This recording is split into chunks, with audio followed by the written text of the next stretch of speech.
We can't hear you at the moment, my lord. Pardon? We can hear you now. Very good. I said, I'm sorry you can't hear me. I said good morning, Mr. Caskey. Good morning, Mr. Cumming. When you're ready, Mr. Caskey. Thank you, my lord. Would you tell the inquiry your full name, please? Sure, it's Alexander Douglas Cumming. And in what capacity are you here today? Here representing SAMH, Scottish Action for Mental Health. And what position do you hold in that organisation? Executive Director of Operations. And how long have you been with SAMH? 4.5 years. And during the pandemic, what was your role? For the start of the pandemic, my role was Assistant Director, so I covered services across Scotland, but mainly in the east of Scotland. Can you tell us something of the history of your organisation? When did it start? Sure. So SAMH was founded in 1923, so just celebrated our centenary last year, and we're an organisation since that time that has been representing and supporting individuals with mental health problems and mental illness, and representing and advocating for them during that time. At paragraph 9 of your witness statement, you talk about a large growth in the organisation in the 80s and 90s. Can you just tell us why that came about? Yeah, sure. So at that time, it was obviously the inception of the Care in the Community Act. So a lot of the kind of psychiatric wards and hospitals where individuals with that were had diagnosis and mental illness were being were patients. They were supported in the communities. So right across Scotland, there were organisations that were supporting the delivery and recovery of mental illness and mental health problems in the community, in their own homes, but also within care homes as well. At paragraph 10, we can see in the witness statement that you operate over 70 services, and at paragraph 11, you have 26 registered services regulated by the Care Inspectorate. Just to get an idea of the scale of your organisation, can you tell us what your overall budget is? Sure. So our overall budget is £22 million a year, and we have a workforce of 590 individuals. 590. Tell me about your geographic spread. Sure. So we are a national organisation. We're Scotland's mental health charity. So we have national provision and intervention and programmes that cover all of Scotland. So information service. We have national psychological wellbeing services as well that are available in all 32 local authority areas. But predominantly our kind of services and our 70+ services are based and commissioned by local areas, local authorities, health and social care partnerships, and NHS boards as well. So primarily Moray, right down the east coast to the Scottish borders, right across the central belt to Inverclyde, and also some services in the Ayrshires as well. Right. You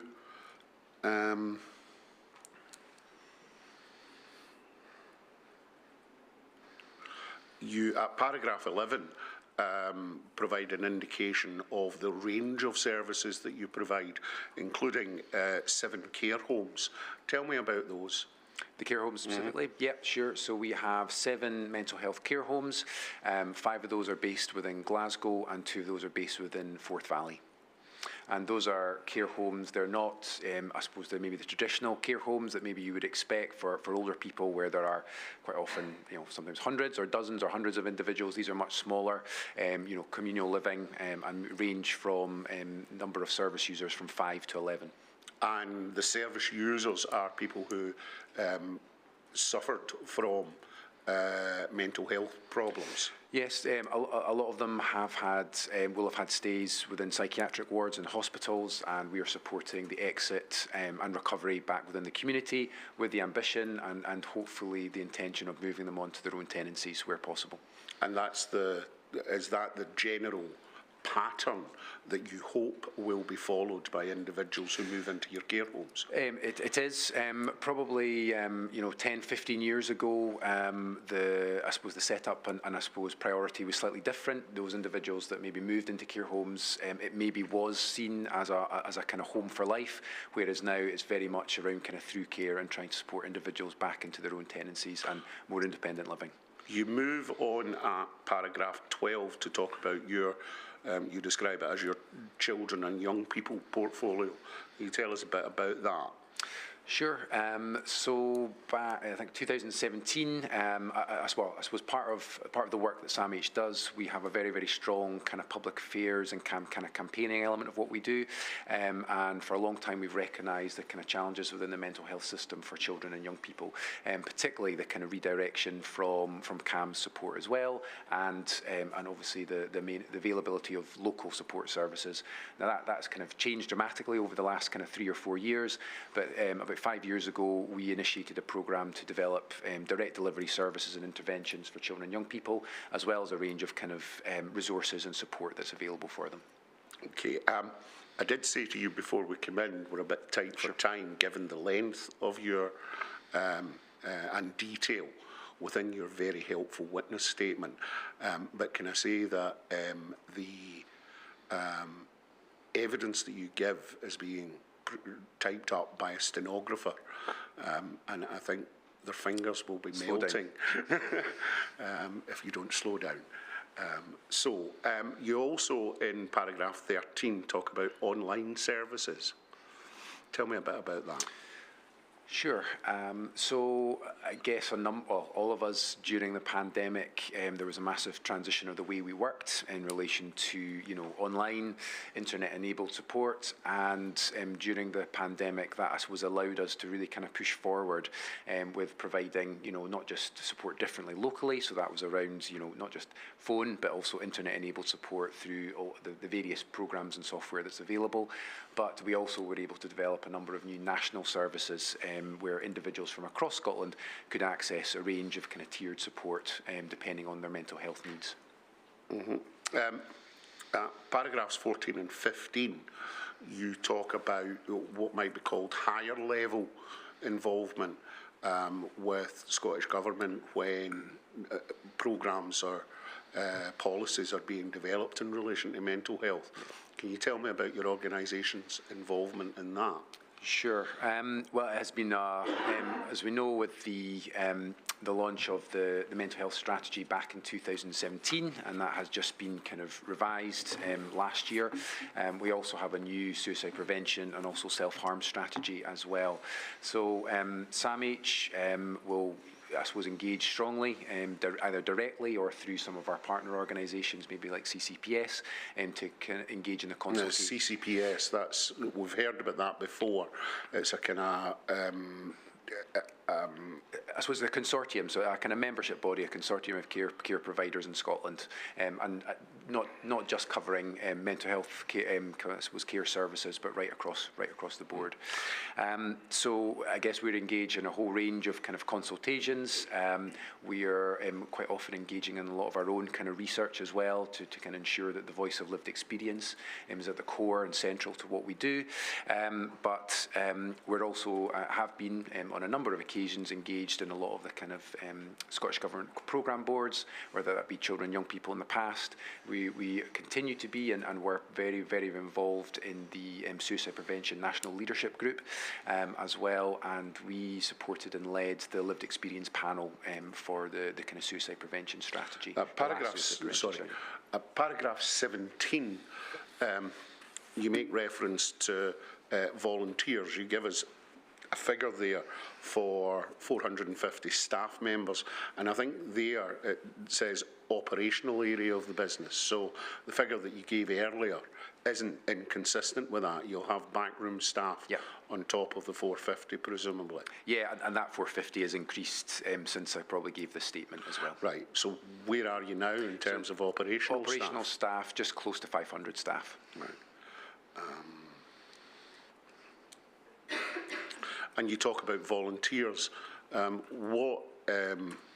What's the mix between volunteers and paid staff within the organisation? So our volunteers within the organisation is much smaller than our kind of paid staff employees, and probably the vast majority of our volunteers. If you take our fundraisers out of the equation, and we have hundreds and hundreds of fundraisers that are supporting the organisation across Scotland every year, but our volunteers are mainly our media volunteers that support some of our campaign work, some of our blogs, and some of our public affairs work as well. We have a handful of volunteers that work within their services, but that's a very small number. Right. So predominantly, the services that you provide are professional. Yes. With paid staff. Paid staff, yes. At paragraph 20, you talk about the Coalition of Care Providers, and you've already told us about that, but you also say at paragraph 21 about the Scottish Parliament cross-party group on mental health.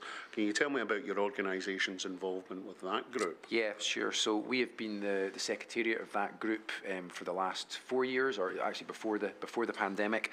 I think that's So we're supporting the kind of agenda and I suppose pulling together the partners that want to engage with that particular cross-party group and servicing that in the way that you would expect. Right. And at 23, you talk about your role in the during the pandemic in terms of the National Suicide Prevention Scheme. Can you tell us about the organisation's involvement with that? Yeah, so we were one of the kind of key kind of third sector partners as part of the National Suicide Prevention Strategy, and particularly the leadership group, and our chief executive was a key member of the leadership group, and we were supporting 4 or 5 of those actions. There was the 10 key actions as part of the last strategy, and we were involved, and we're actually involved in all of them because the lived experience panel was contributing to them all, but we had, I suppose, core responsibility for 3 or 4 of those actions. Okay, you then talk about, at paragraph 24, identifying, basically seeing COVID coming, I can put it that way, and you move on immediately then to talk about IT. Can you tell us how those two things connect? Yeah, I think we probably weren't alone in relation to organisations, and probably particularly the third sector as well, where a lot of our work, was face to face. We probably had services that were probably still quite paper based, and because it was all face to face services, that's what had been commissioned, and obviously that's what our service users wanted and engaged with.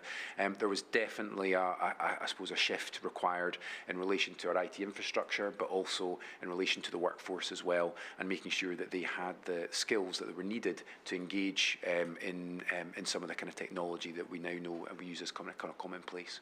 And you described earlier, I think, that some of the work that you do involves supporting people moving into their own tenancies and presumably continuing that support once they've moved in. Was IT significant in that? Yes, I guess, and you'll be well aware that particularly those with mental illness are quite often the most vulnerable and most disadvantaged in our society, and digital, I suppose, the most digitally excluded as well. So I suppose as part of our, it's part of what we do now, but certainly during the pandemic there was a real shift around digital inclusion as part of people's individual care plans.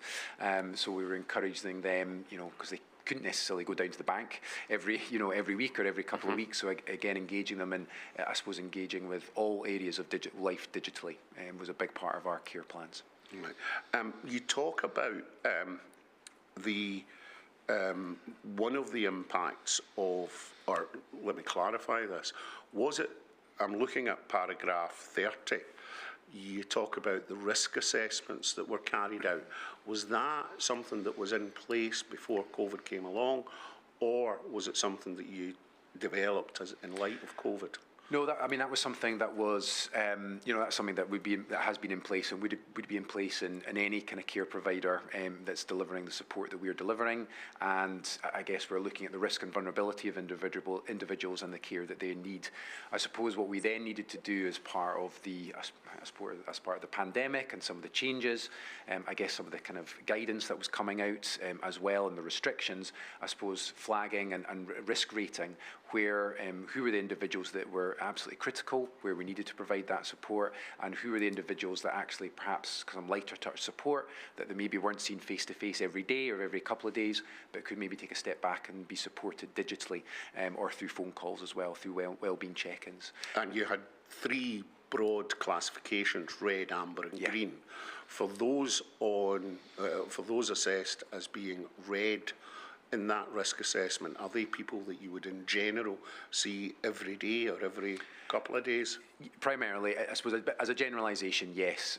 Those would be individuals primarily within obviously our care homes and our registered services, so care at home housing support and our support services as well. So these are individuals with maybe multiple diagnosis and that have maybe had stays within psychiatric wards as well. So these are individuals with severe and enduring mental health problems, and it's suppose about encouraging them and ensuring that they're able to continue to live well through all the restrictions and changes that happened through the pandemic.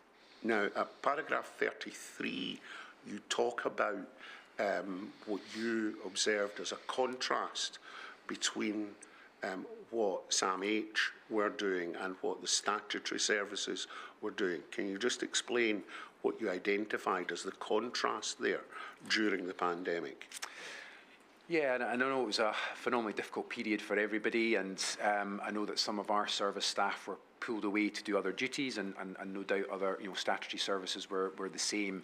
But I guess generally there was this feeling that all of a sudden everyone was working from home and there was no engagement, but actually certainly in SAMH services, and I know across our kind of third sector partners that are delivering health and social care services, they were still engaging daily with individuals with obviously the appropriate restrictions and kind of, I suppose, supporting the appropriate guidance as well. But there were individuals that we were supporting on a daily basis because without that we were the lifeline for them to be able to support their recovery and enable them to live well. I guess the stark contrast was we found it particularly difficult to engage in statutory services, and that was particularly difficult when we were trying to support our service users to engage with some of the statutory officials and supports that there were maybe available. So what statutory officials are you talking about? So it would be around maybe care managers, social work, mental health officers, CPNs, absolutely. Psychiatrists? Yeah, possibly. There was definitely there was a real challenge to try and engage, to kind of engage them, and particularly kind of care managers. I think our engagement with commissioners was different, and actually they were certainly. When you say commissioners, are you talking about? So with commissioners, I would say that those that are not necessarily involved in the direct support and the care planning of individuals that we support, but those that are looking at the commissioning of the services, I suppose how do they deliver holistic services across a local authority area or health and social care partnership area. So those would be, I guess, those individuals that have, I suppose, commissioned the services, set up the services, and they've identified what the needs are within that particular area. So certainly they were usually very, very good about engaging and checking everyone's okay, and ensuring and wanting to ensure that staff were kind of okay and the service users, and also working with us to change and adapt some of the service models as well. But as I said, some of the staff members and statutory services that were maybe more directly involved in individuals' care and support, it was much more challenging to kind of engage with them, and that had quite a negative effect on the service users. So you're drawing a distinction, if I'm right, you're drawing a distinction between people who are essentially office-based within statutory services and who presumably could continue their work from home, and frontline staff.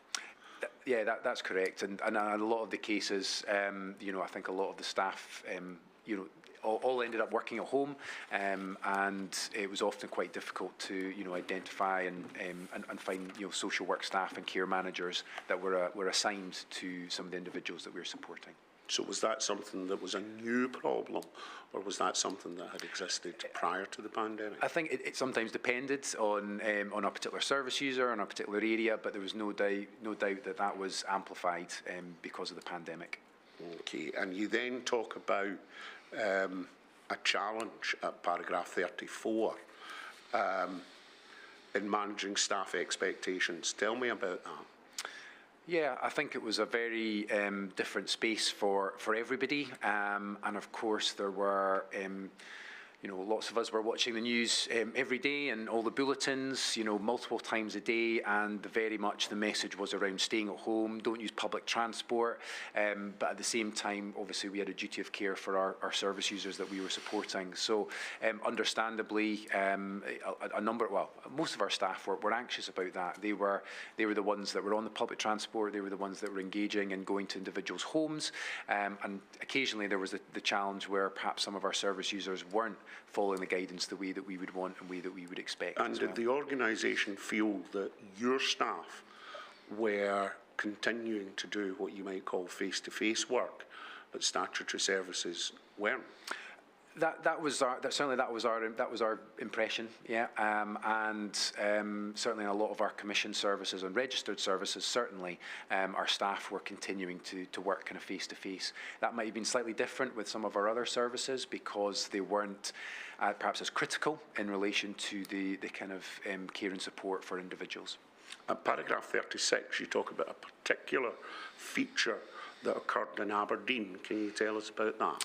Yeah, so very quickly through the pandemic, and obviously there were a number of criteria for individuals that maybe needed to shield that were at greatest risk because of the pandemic and because of the virus. So the whole of our Aberdeen Links team, so that's a kind of primary care service and community link worker service that supports social prescribing attached to every practice in Aberdeen, and they very, very quickly, I suppose, changed because we couldn't go into the practices and we were still, I suppose... GP practices. GP practices, yes. So they were supporting individuals that had received shielding letters from the NHS and I suppose encouraging them and supporting them with what support was available and also trying to help them navigate some of the guidance that was available to them as well.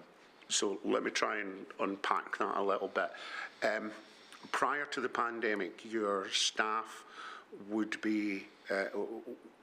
receive referrals, would have contacts made through the GP services. Correct. But because your staff were unable to go into GP services, you shifted. What happened to referrals that GPs still wanted to make?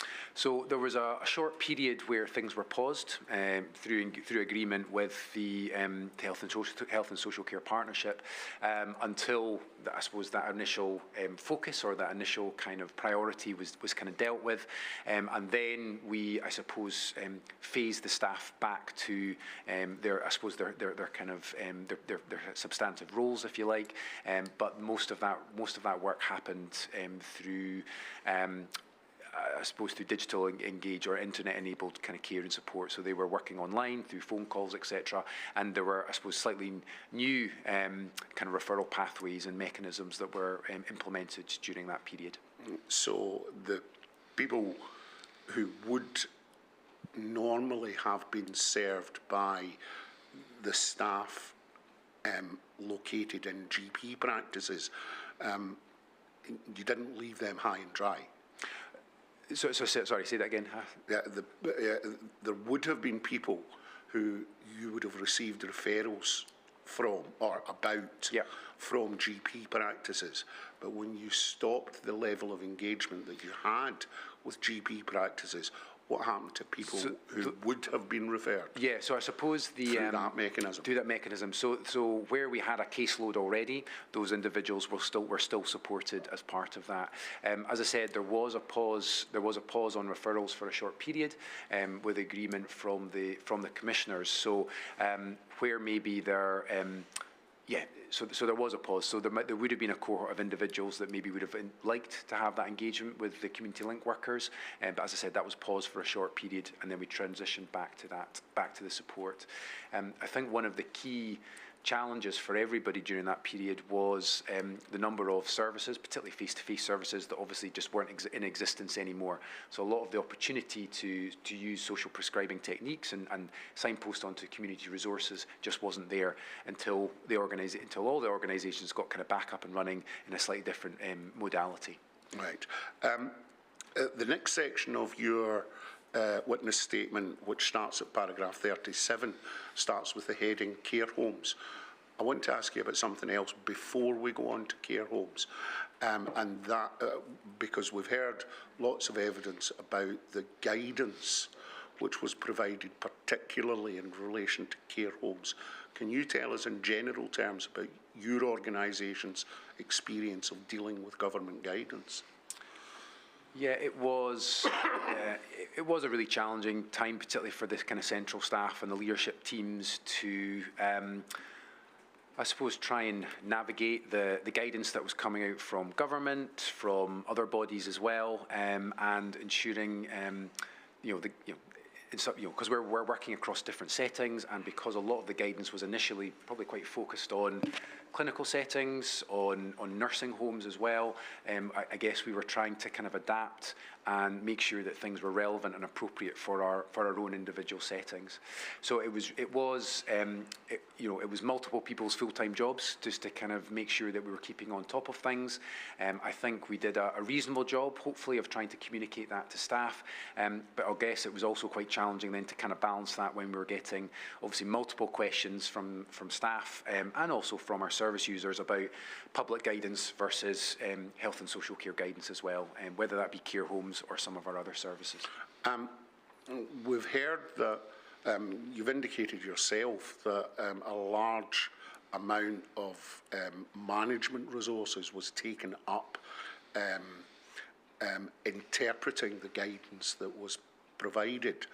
Can you tell us a bit about that and how that would then filter down?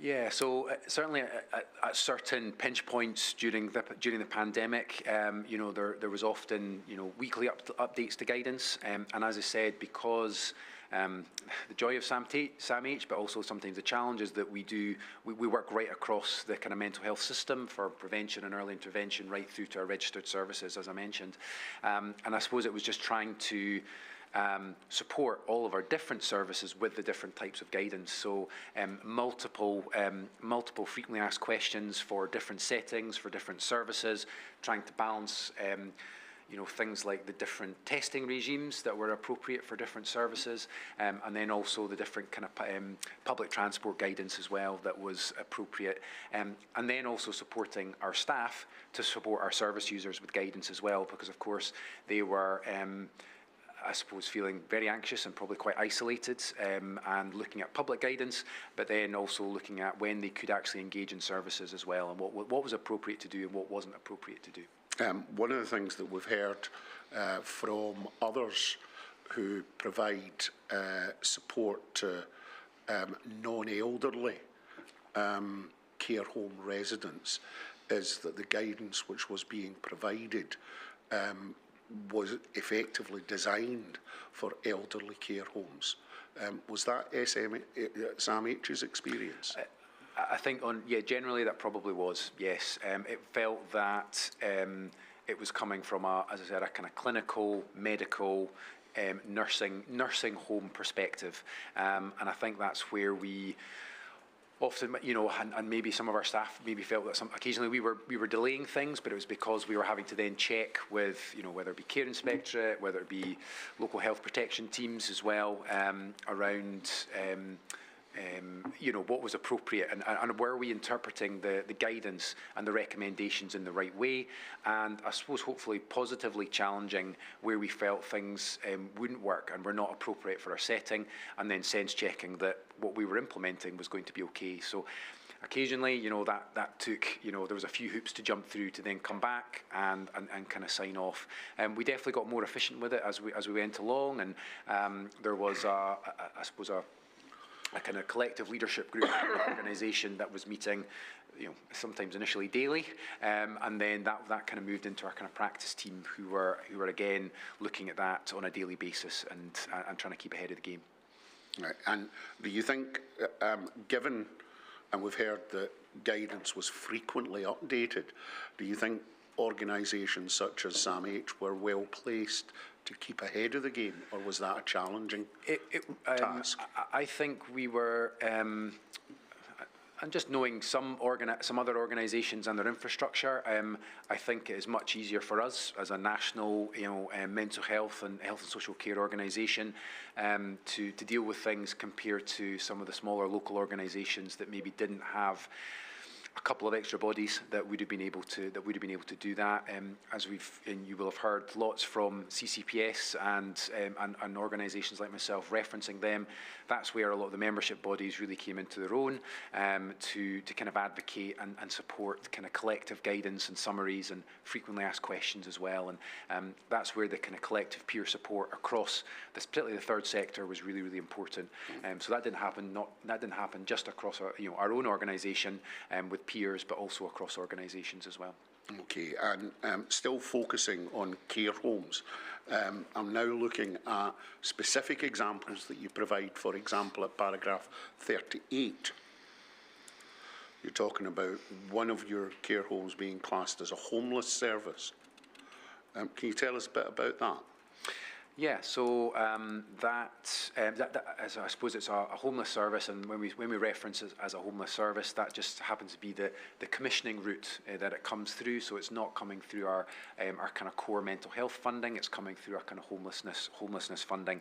And I suppose at that time there were still individuals that were coming to the service from hospital and were classed as homeless as well. So we were working with them, as we work with all individuals within our care homes, to try and support their recovery depending on their kind of care needs and kind of person-centred plan, to try and support that onward transition to their own tenancies.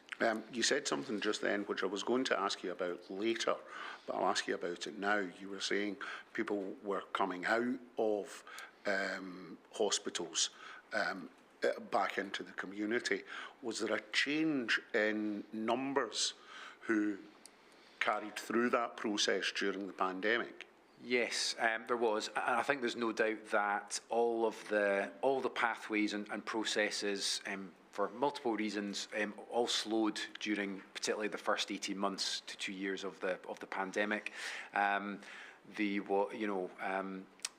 There were, I guess there still is, but there was a real lack of, I suppose, onward referral pathways, whether it be tenancies and accommodation that's available for individuals, and therefore both ends of the kind of pathway of the spectrum. There were kind of pauses and delays to people maybe exiting hospital, but then also people being able to exit successfully on from care homes into other types of accommodation as well. Okay. You talk about at 39 complying with guidance regarding visitors. We have a clear impression of what that guidance was, and that for periods visitors effectively weren't permitted. Can you tell us about the impact of that? Firstly, on the client base. Yeah. It was phenomenally difficult for our care home service users. There were, I can't remember how many months some of that guidance was in place for, but not being able to have any visitors whatsoever. For a lot of our service users, they maybe only have one or two individuals that are, I suppose, a part of their wider network. So it's the staff and one or two individuals, quite often kind of core family members, and not being able to visit the care home, or at certain points during the pandemic as well, also not even able to meet outside because they were already within a bubble elsewhere. Was very, very challenging for our service users. So it certainly increased the isolation for our service users. Obviously, our staff did everything they could to engage, and it allowed us to, at the appropriate time, create bubbles in different ways within our care homes. But it was definitely quite an isolating time for our service users. Well, the final paragraph on the screen at the moment is paragraph 40, and that reflects something that some evidence that you gave earlier. Again, can you say some more about that, particularly in relation to care homes?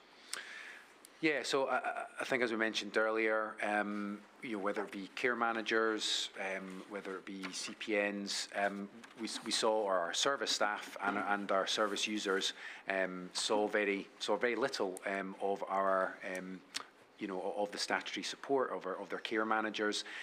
The only exceptions to this might be when there was a really kind of acute episodes of mental illness, and there was an emergency and maybe somebody had to be readmitted to hospital. But there was very little engagement with our statutory services. Would statutory services normally provide important supports for people on the pathway into their own tenancy? Absolutely. I suppose there is also around that ongoing, those ongoing kind of case management reviews. Should be kind of certainly quarterly meetings or certainly six monthly meetings to check on progress, how people are doing, and what their pathway and what their support plan looks like over the next period. What particular outcomes and goals are they working towards? I absolutely recognise that there was many other kind of priorities during the pandemic, but could be quite a kind of isolating time, not just for our service users but for our staff as well, around as I said, trying to get access to some of the kind of core statutory staff that they would usually engage with. Now there's what I would refer to as a bridge between 42 and 44. In 42 you're talking about the support provided, the peer support provided by care home managers. And then at 44, you talk about the management team, who aren't care home managers, presumably, but work at a level above that, having to deal effectively all day sometimes with questions coming in from care home managers and others. How did that work in terms of them carrying out their normal management role? Yeah, it was. There were sometimes days where there was a real shift. There was a real kind of shift away from their kind of core day-to-day duties.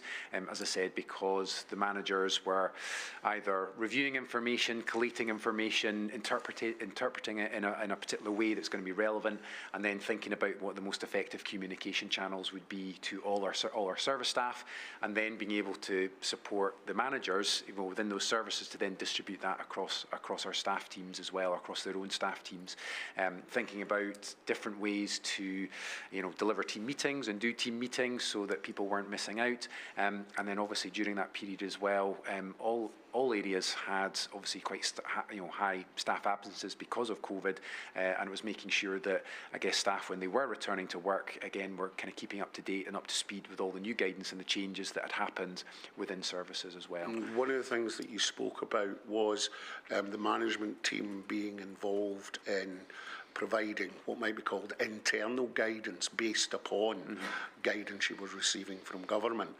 and other health bodies. Was there feedback in terms of the guidance that you were providing from your users and staff?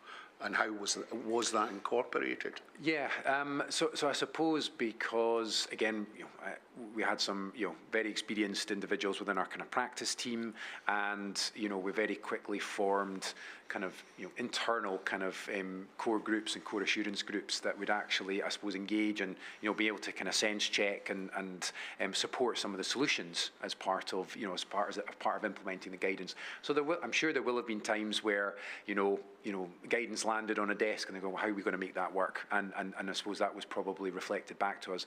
But more often than not, the guidance and I suppose implementation and solutions were developed in partnership with our service managers and team leaders on the ground. And so we're talking about within the organisation there being communication vertically, if I can put it that way. What about outside the organisation with the people who were providing the guidance? Was there communication both ways there? Yeah, I mean, we've always had, I would say, a strong relationship with organisations like the Care Inspectorate, and that was probably, in some areas, the engagement over the period that was definitely more intermittent during the pandemic as people were pulled into other areas. There were some of our local areas where the guidance or the engagement was probably quite impersonal. It was just, you got the kind of weekly or monthly kind of update around what was going on. But there were some other areas where the local inspectors were certainly very engaged and, making phone calls to the service staff, or certainly to the service manager to engage in about how things were going. And from the level that you and your immediate colleagues were working at, did that appear to be a function of the individuals concerned? Yes, it was. There was definitely a bit of a difference there, and depending on the styles and approaches, and because there was probably quite a turnover of staff with the care inspector as an example. So in some of our areas we might have had half a dozen different care inspectors during an 18-month or 2-year period. That was sometimes quite difficult to kind of keep track of. You talk about difficulties in accessing PPE for the organisation. Again, can you tell us about that? I think we were all particularly within our registered services, infection prevention control was part of our kind of core responsibility even prior to the pandemic, but obviously the pandemic brought in a whole other level of guidance, and there was probably a much more kind of clinical setting kind of approach to what we kind of needed to do and what we were required to do. I suppose we maybe didn't have some of the kind of national procurement routes that we do now, to kind of think about PPE. So how did that change? So I suppose locally or pre-pandemic, it was really down to the kind of service managers and a couple of national contracts to kind of identify the best routes and most effective ways to procure some of the different PPE that was required for the different services, and that obviously continued during the early part of the pandemic. Obviously, we tried to kind of set up some national things, but then there was probably a bit of a challenge because we've got services from Murray right through to Ayrshire at the time. The distribution of that was kind of quite challenging. So I certainly know there was a couple of days where I was on the roads, handing out PPE and making sure that the staff, leaving things at the door and walking away, and making sure that the service managers and staff had the support that they required. So that was definitely a bit of a rush and probably maybe a wee bit frantic for some of our services to be able to identify where to go, and again changing guidance about, well, we've just bought this, but actually we're now being told that this is the most appropriate solution to be using in relation to some of the cleaning products. But certainly once the kind of PPE hubs were set up in the local areas, that was a huge relief. It definitely took a little bit of time for some of the communication to be clear around which services could access that. Maybe understandably there was a focus on, again, care homes, but as I said before, all our other registered services were up and running and continuing to do what they needed to do. So it probably took a little bit of time for us to really break through some of the early communication to understand that this was available to all of our registered services and also our health and social care services and mental health services. Paragraph 48, you indicate that there were no deaths of service users as a result of COVID.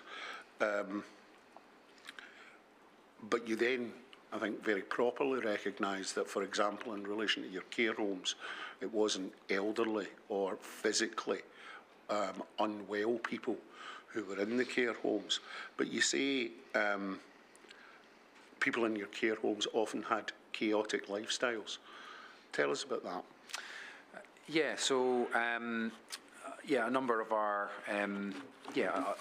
our service users within our care home have kind of multiple diagnoses, and also a number of other kind of challenges around maybe addictions, substance use, and I suppose that the whole kind of combination and the external environment around the pandemic again was kind of quite isolating, and again trying to think about kind of positive kind of coping strategies during that period was kind of quite challenging.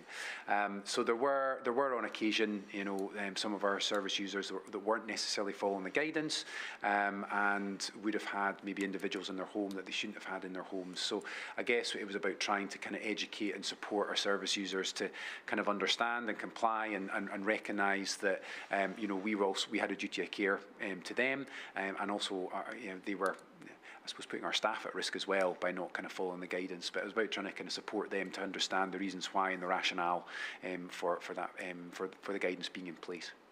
You did that by trying to get them to understand rather than being prescriptive.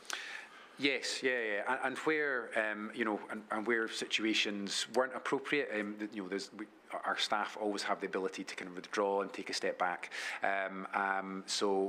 Again, and that's maybe around also thinking about our risk assessment approach as well, for risk and vulnerabilities, and maybe reassessing some of the risks for our staff, but also for our service users. So where an individual, maybe wasn't following the guidance, we'd maybe also have to look and communicate about having to change some of the different styles of support that was available to them. Now, I know that you wanted to say something about care assurance teams, and you talk about that at paragraph 50. Yeah, so I suppose, and I can't remember what month it was during the pandemic, but at some point, kind of care assurance teams were kind of set up, and these were, I suppose, led by, I think, the Health and Social Care Partnership, so kind of multi-function, multidisciplinary teams, and they were there to kind of set up, they were there to kind of conduct kind of unannounced spot checks and kind of visits to our care homes. And we absolutely recognise that there was so many challenges and pressures on everyone at all levels during the pandemic, but there was a particular challenge for our care homes staff and as an organisation about how that was communicated and what the purpose of those care assurance teams was. I think as the engagement continued, it got more supportive, relationships got stronger, but certainly initially, I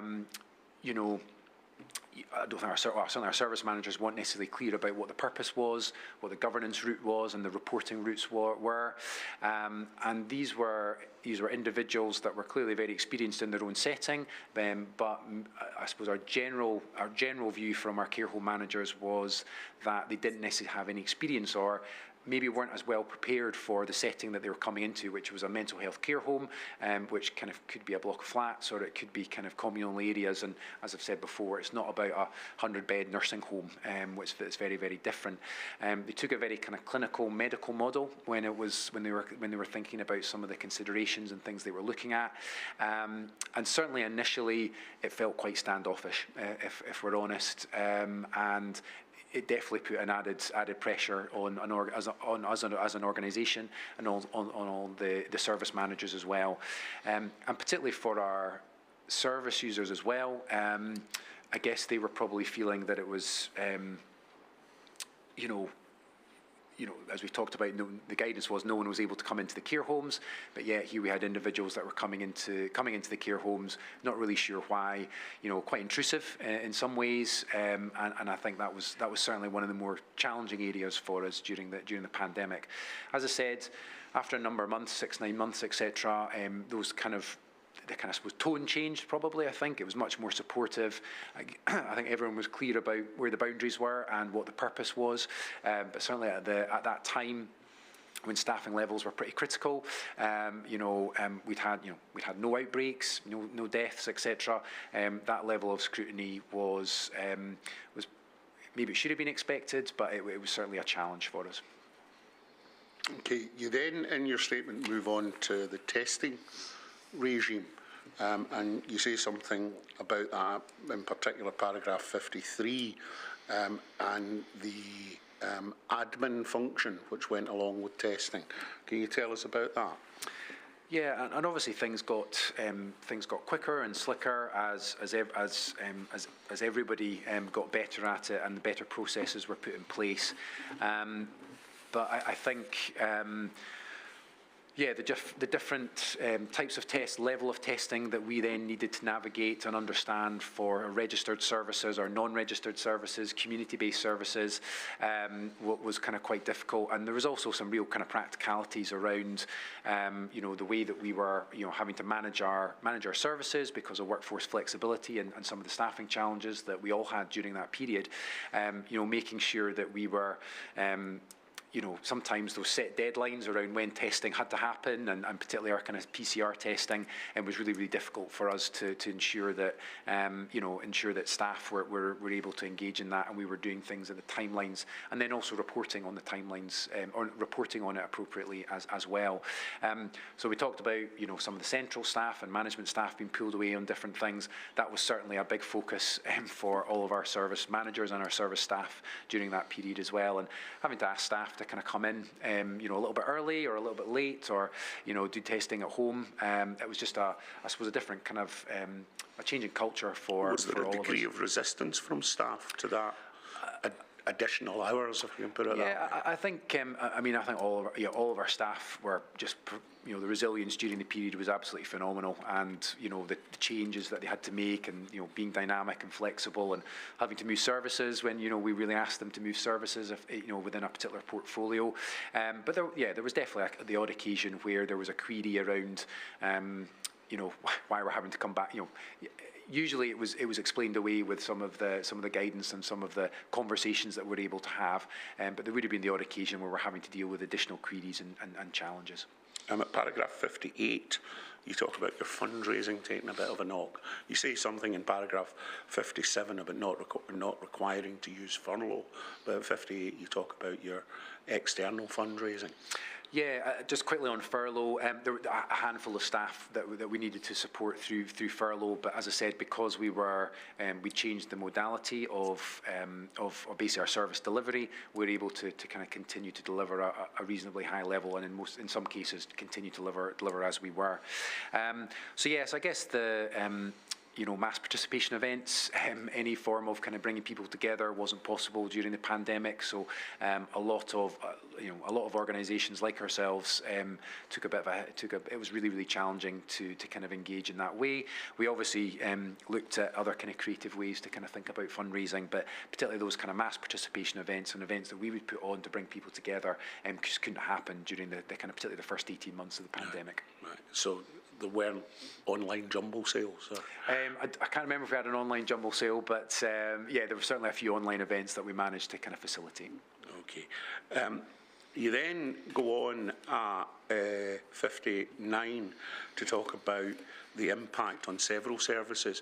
And one of the things which I don't think very few other people have mentioned is the horticultural service that you provide. Tell me why the horticultural service is important. Yeah, so we've got a number of therapeutic horticultural services across Scotland, and actually they're some of our oldest services, to be honest. They've been in existence for, in some cases, over 30 years. And we know the benefit of physical activity, of working alongside somebody and just having that meaningful activity, and being able to develop that kind of therapeutic relationship with individuals, and also being able to provide that social connection is really, really important. Our therapeutic horticulture services have a range of kind of outcomes around supporting people back to work, and maybe if they've had a period of absence, and also supporting employability skills, and providing different kind of interventions as part of somebody's recovery from kind of mental health or mental health problems. And I suppose because of some of the restrictions, and because of the types of activities around sharing equipment and and particular items of PPE as well, and particularly the restrictions on transport unless it was absolutely essential, we had to obviously change the modality of our delivery there. So that changed to very much kind of online workshops, growing sessions, growing chilies on your balcony, and different kind of well-being approaches and techniques around kind of mindfulness, yoga as well. That was one of the kind of biggest challenges. Like I've already mentioned, the kind of digital inclusion or exclusion of a lot of our service users. So actually probably the first kind of 3 to 6 months of some of our service delivery there was actually more around delivering IT sessions to some of our service users. And we were fortunate enough within one of our services to have a kind of IT specialist, and that's always been part of their core offer as part of our Red Hall service in Edinburgh. So he was supporting service users not just in Edinburgh but in some of our other therapeutic horticulture services as well. You talk about your national employment team. Tell me about that. Yeah, so our national employment team delivers a number of programmes, but particularly individual placement and support, and that is a fantastic service that supports individuals while they're in work or while they're looking for work, and that's about focusing on their mental health problems and positive coping strategies and recovery to maintain somebody in employment. So we have services. We've probably got now we've got about 20 plus different services across Scotland, and that they support a caseload of individuals that have been referred through a number of different channels. So that could be through our community mental health team, or it could be through a number of different routes. Can you tell me how that was impacted by COVID and the lockdowns? So that was impacted in relation to face-to-face support.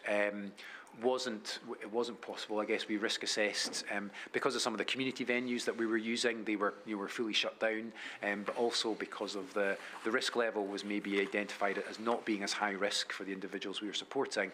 We were able to kind of quickly move online and move to digital support, and that was a team, I have to say, that were probably a bit more used to, and their kind of digital essentials or their digital skills were probably at a higher level than are probably baseline across the organisation, so they were quite quickly able to transition to digital delivery and maintain that support.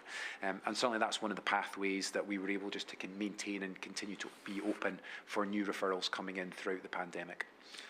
You then move on to talk about your suicide prevention team.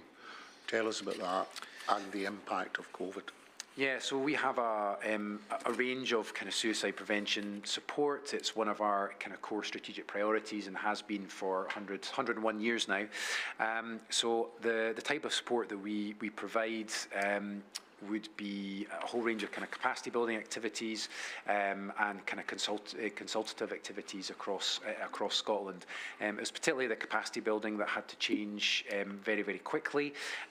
One of the challenges that we had there was the licensing organisation for the core pieces of training that we use that are well used across Scotland, not just SAMH, and that's a licence that's owned by the Scottish Government. The provider there took the decision that they did not want the training to be delivered online because of lots of safeguarding reasons, but also because, again, they were trying to ensure the kind of quality and fidelity of the training that they were delivering. So that meant that ourselves and a number of other organisations had to kind of quite quickly pull together kind of slightly adapted kind of training models for a whole range of different partners. So in some cases we were delivering to almost full local authority teams, within schools, within health and social care partnerships, because it was just making sure that people were continuing to be aware of suicide prevention activity and the importance of, I suppose, having a conversation and identifying some of the identifying challenges that people might be facing, because it was a phenomenally difficult time for everybody. Did you note any increase in the level of suicide? I think probably it's best to go through the kind of national statistics, and I think we've only got up to 2022, and I don't think in some cases, some areas we did see a slight increase, but I think across Scotland actually either it maintained or we saw a small drop in the number of suicides, but those will be available through the Scottish Government statistics. Okay, thank you for that. I'm looking now at paragraphs 68 and 69, which talk about particular services that you provided in the context of suicide prevention. Yeah, so I suppose that was, I guess it wasn't just broadly our suicide prevention services, but probably our community-based, a number of our kind of community-based services, because again the types of community venues that we were using had been kind of closed, and also because of some of the settings. We have one particular service that is based on a hospital grounds, and because of some of the particular restrictions in that case, we had to kind of shut that service. So very, very difficult to deliver any support in that particular case. But within the rest of our support, so particularly our peer services in Inverclyde and in Fife, we moved immediately online to provide kind of helpline support lines and provide a kind of listening service, if you like, for individuals that wanted to and that were finding things challenging during the period. More broadly than your suicide prevention work, you talk paragraph 71 about a mental health hub being set up. Again, can you tell me about that? Yeah, I think some of the feedback we had, and we still obviously continued, we did a number of kind of surveys and continued our kind of engagement with our service users and more broadly during that, members of the public during that period. So we recognised that we wanted to have a kind of central place online, and we worked with our colleagues at Mind in England and Wales as well to kind of pull together all the kind of key resources that we felt would be appropriate for individuals to kind of keep themselves well. We always have a kind of core focus on population health and population mental health and well-being at SAMH. So it was about pulling together some of the resources and some of the tools, techniques, and identifying other places for support, not just within SAMH but across other organisations as well, to make sure that I guess people would have one place they could come and a place for kind of trusted support, information, and resources. I'm going to jump back, forward and back a little bit. You talk again about the mental health hub at paragraph 82, and you talk there about numbers. Yeah. Just over 75,000.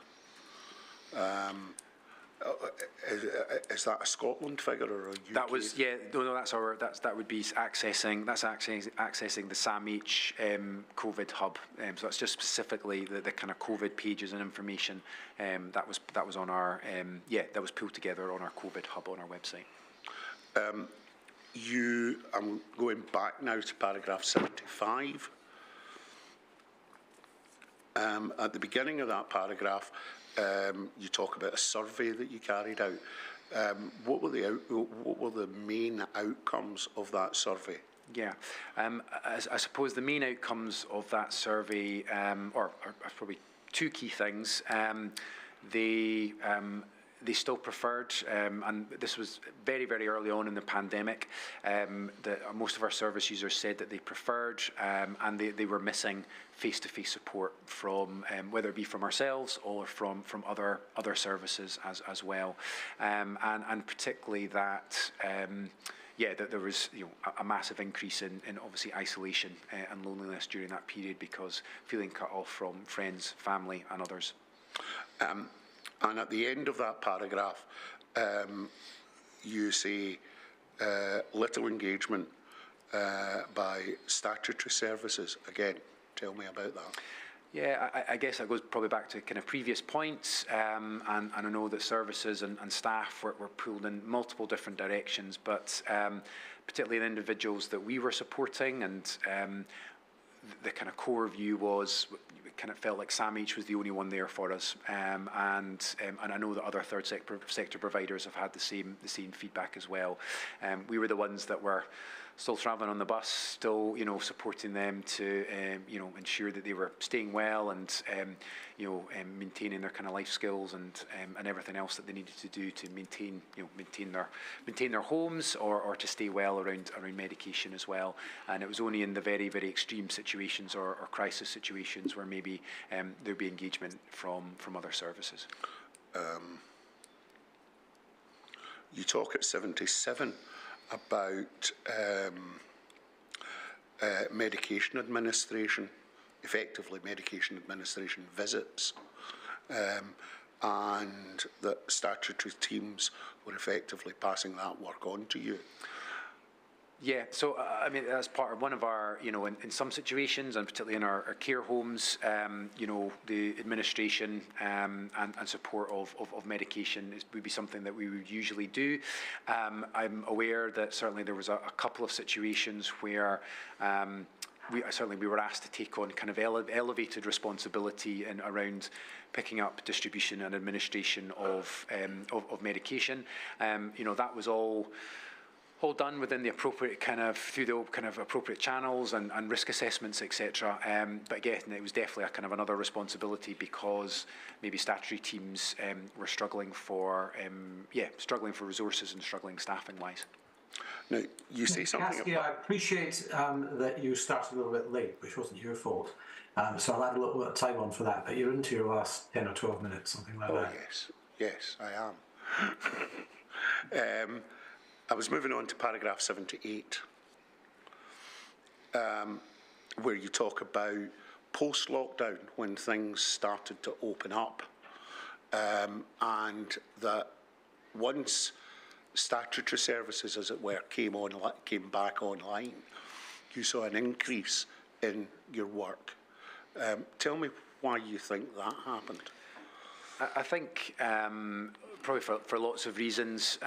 There might have been occasions where, well, I suppose everyone was asked to kind of think about, do you really need to access this service? It's only, certain services are only for the absolute critical situations. So I think when things were opened up around, and there was further engagement, and particularly statutory services recognised the challenges, the needs that were then being presented to them.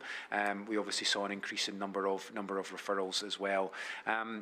There will always be conversations with our partners around what is an appropriate referral and not, and we can have conversations around what service specification tells us. But certainly, towards the end of the pandemic and into that period coming out of the pandemic, there was absolutely an increase in some of the kind of more challenging referrals that maybe we wouldn't have seen pre-pandemic. At 79, you start to talk about your children and young people team. Again, can you tell me generally about that? Yeah. I mean, during the pandemic as well, there was a number of our teams that were working in schools and working in the community. So obviously that had to kind of transition until the guidance was appropriate. We could go back in and kind of change face to face. We recognised during that period, particularly early on when young people were at home, the support for parents, teachers and school staff was absolutely kind of critical. So we probably not that we changed our focus from actually supporting children and young people, but it was more focused on, I guess, the parents and some of the school staff. And I know certainly our teacher e-learning that we kind of developed just prior to the pandemic within April 2020, it was accessed over 4,000 times. And you say that at paragraph 83. You also say at the end of paragraph 83, the website had a huge number of hits. How many do you estimate that to be? Yeah, or we know precisely. So over the kind of 2021 and 22, our website had over 500,000 hits or accessed 500,000 times. Okay. Now, paragraph 85, partway through the pandemic and then subsequently, you commissioned a piece of research. Please don't name the researcher, but that research was called Forgotten, and then the follow-up was called, I think, Still Forgotten. Can you just tell me what the findings of that were? Yeah, so I think I've probably submitted the kind of full research findings as part of the report, but I think goes probably back to some of the kind of key points. Key points during this kind of witness statement is that those with severe and enduring mental health problems, with maybe kind of dual diagnosis, multiple diagnosis, they were quite often, the most disadvantaged, the most vulnerable prior to the pandemic, and that was kind of, that kind of gap widened during the pandemic as well. We know that particularly accessing certain kind of support was very, very challenging. Some areas got probably slightly higher levels of satisfaction. So, areas about engaging with kind of psychiatry, etc.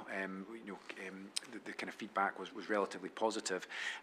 But also there was the feedback around the essential nature of accessing face-to-face support.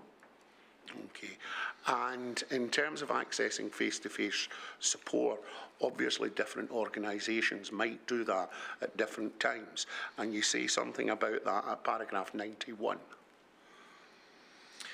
Yeah, so I guess one of our core services prior to the pandemic and through the pandemic was our SAMH information service, and this is not necessarily a helpline, but, not a listening service, but it's an information service. So making sure that people know where to go to access information, resources, and guided self-help tools. So during the pandemic, or just prior to the pandemic, we were supporting over 5,000 individuals, and at the end of the pandemic, that was 7,000 individuals on an annual basis. So we saw quite a sharp increase there, as other organisations and such as NHS24 saw during the pandemic. And in terms of the information that you were receiving out of this survey, I'll try to summarise it.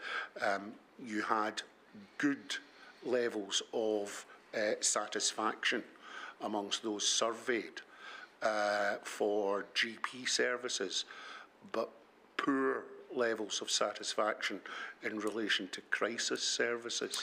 Can you tell us about that? Yeah, or I suppose that, as I said, the kind of probably psychiatry and more,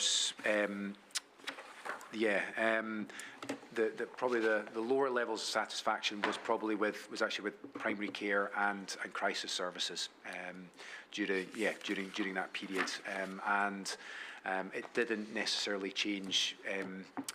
Between the two different surveys, the forgotten and still forgotten as well. You then move on to lessons learned. And at paragraph 97, you talk about the improvement, as it were, in terms of using information technology. Is there anything that you haven't said that you want to say about that? I think just generally, our systems are better, more reliable, more resilient, whether it be our kind of IT infrastructure, but also the kind of the implementation of those different kind of platforms as well, which has been absolutely kind of critical. There's a huge amount of learning around our quality assurance, but also our kind of quality improvement within the organisation as well. And I guess that has been because of the probably the constant kind of focus and scrutiny that has been on infection prevention control and service user outcomes as well over the last few years. So that's definitely moved us on, and definitely the kind of flexibility and being much more dynamic by the way we kind of deliver our services as well. Yes, SAMH have become nimble. Yeah, we were fairly nimble before, but much more dynamic and nimble.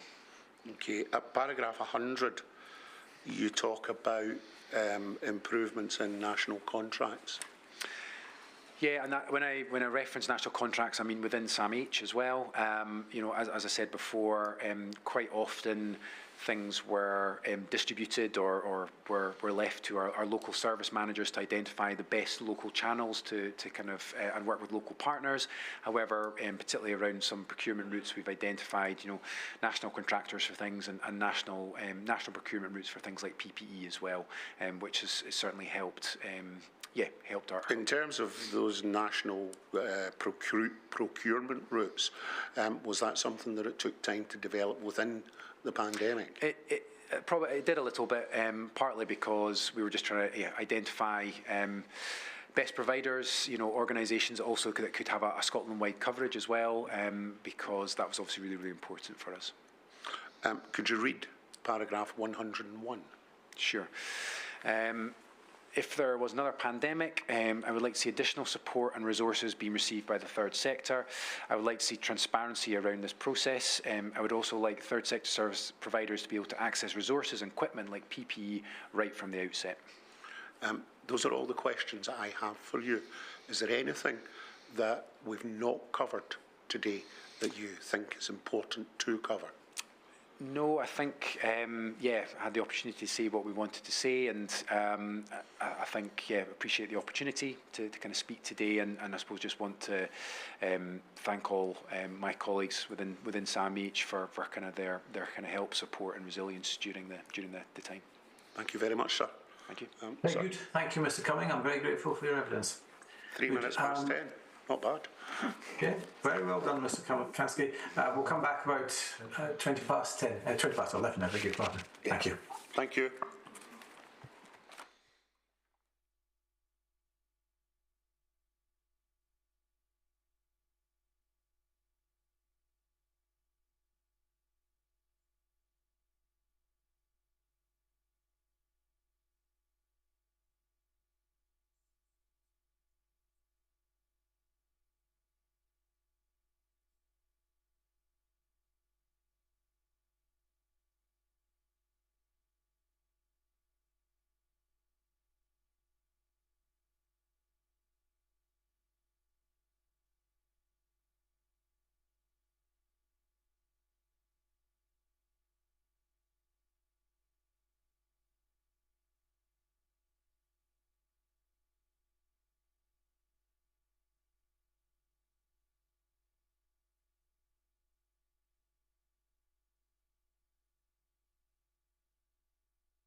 Super, many thanks.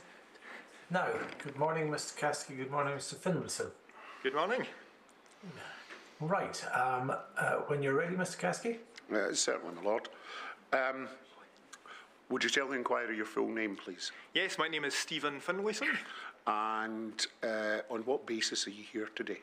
So I am representing Penumbra Mental Health, who are a Scottish mental health charity. So to present our organisational perspective on the events of the last few years. And what's your position within that? So I'm Head of Innovation and Improvement for Penumbra. So my responsibilities are for all our internal kind of quality systems, our evaluation, our learning and development, practice development, those kind of areas. Okay. You have provided us with a witness statement, which is very helpful and detailed.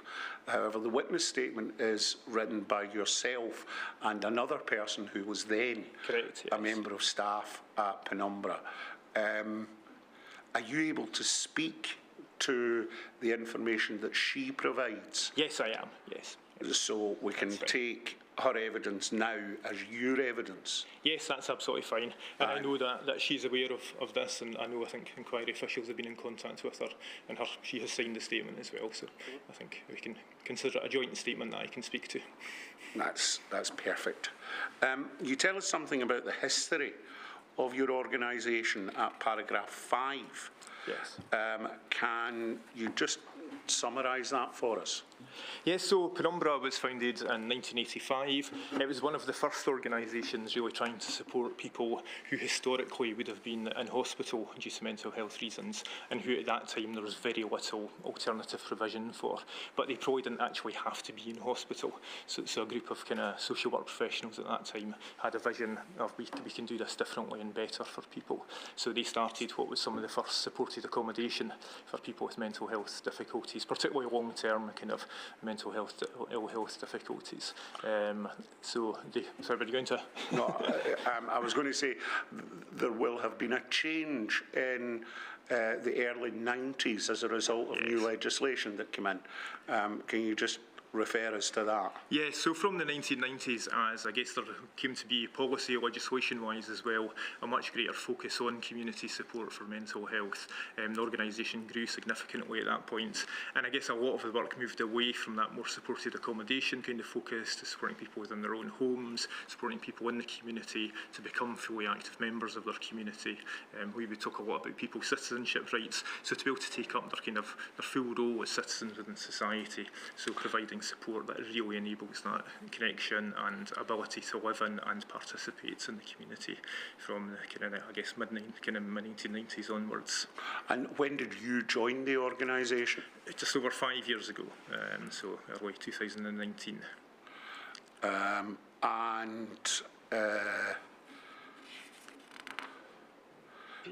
At paragraph 10, there is reference to the scale of the organisation.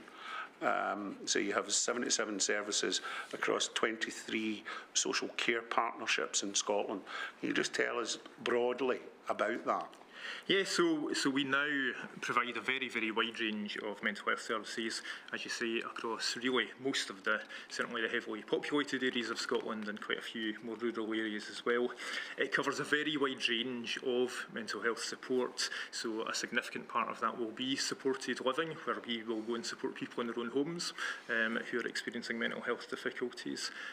We are very involved with, which we talk about in the statement, the Distress Brief Intervention Programme, which is about providing a very rapid, compassionate response to people experiencing distress. I'll ask you about that in detail as we go on. We have several supported accommodation places still, which again support people with long-term mental health conditions generally, and some who support people specifically with alcohol-related brain damage. So we have them. One of the things that really has emerged since the pandemic is that we are also very involved with support for people who experience self-harm, and we have launched the Scottish Self-Harm Network over the last 18 months or so, which has really emerged from some of the working concerns around self-harm within the pandemic. And a big bit of our work at this point in time is also around Scotland's suicide prevention strategy. So there are 4 outcomes for the suicide prevention strategy, and Penumbra were appointed as the lead lead role for outcome 3, which is about the responsiveness of services. How do we have supports that really respond well when people are at a point of kind of suicidal crisis? And in paragraph 10 also you talk about the self-harm network. Can you tell us about that? Yeah, so the self-harm network, as I say, is a fairly kind of new feature. Penumbra have worked in self-harm support for many years, but what there hasn't been across Scotland is a really kind of joined up approach to that. So the Scottish Government have a dedicated self-harm strategy now, and as part of that there is a self-harm network which provides support to people across Scotland, but one of the new features of that is the ability to access that digitally. So the self-harm network has a website, and people can access support directly through that website, so it has an interface whereby people can access and request support and have that support provided. And you talk there, and I think this might be for not users but providers on the self-harm network, you talk about peer support. Yes. Tell me about that. So peer support is a massive part of our entire ethos, of how we work. It's that belief that mental health support should be very much informed by people who have got their own lived experience, who have got that expertise, that actually, their experiences, their knowledge, their background is absolutely critical to that. And we very much bring that into who we operate, as many organisations do now. I'll ask you about that in a moment, but just at this stage, can you tell us what's your budget? Our budget, so it's our turnover in 22-23 was about £16 million. 16 million? 16 million, yes. And how many staff do you have? Just about 600, kind of hovers around the kind of 600 kind of mark.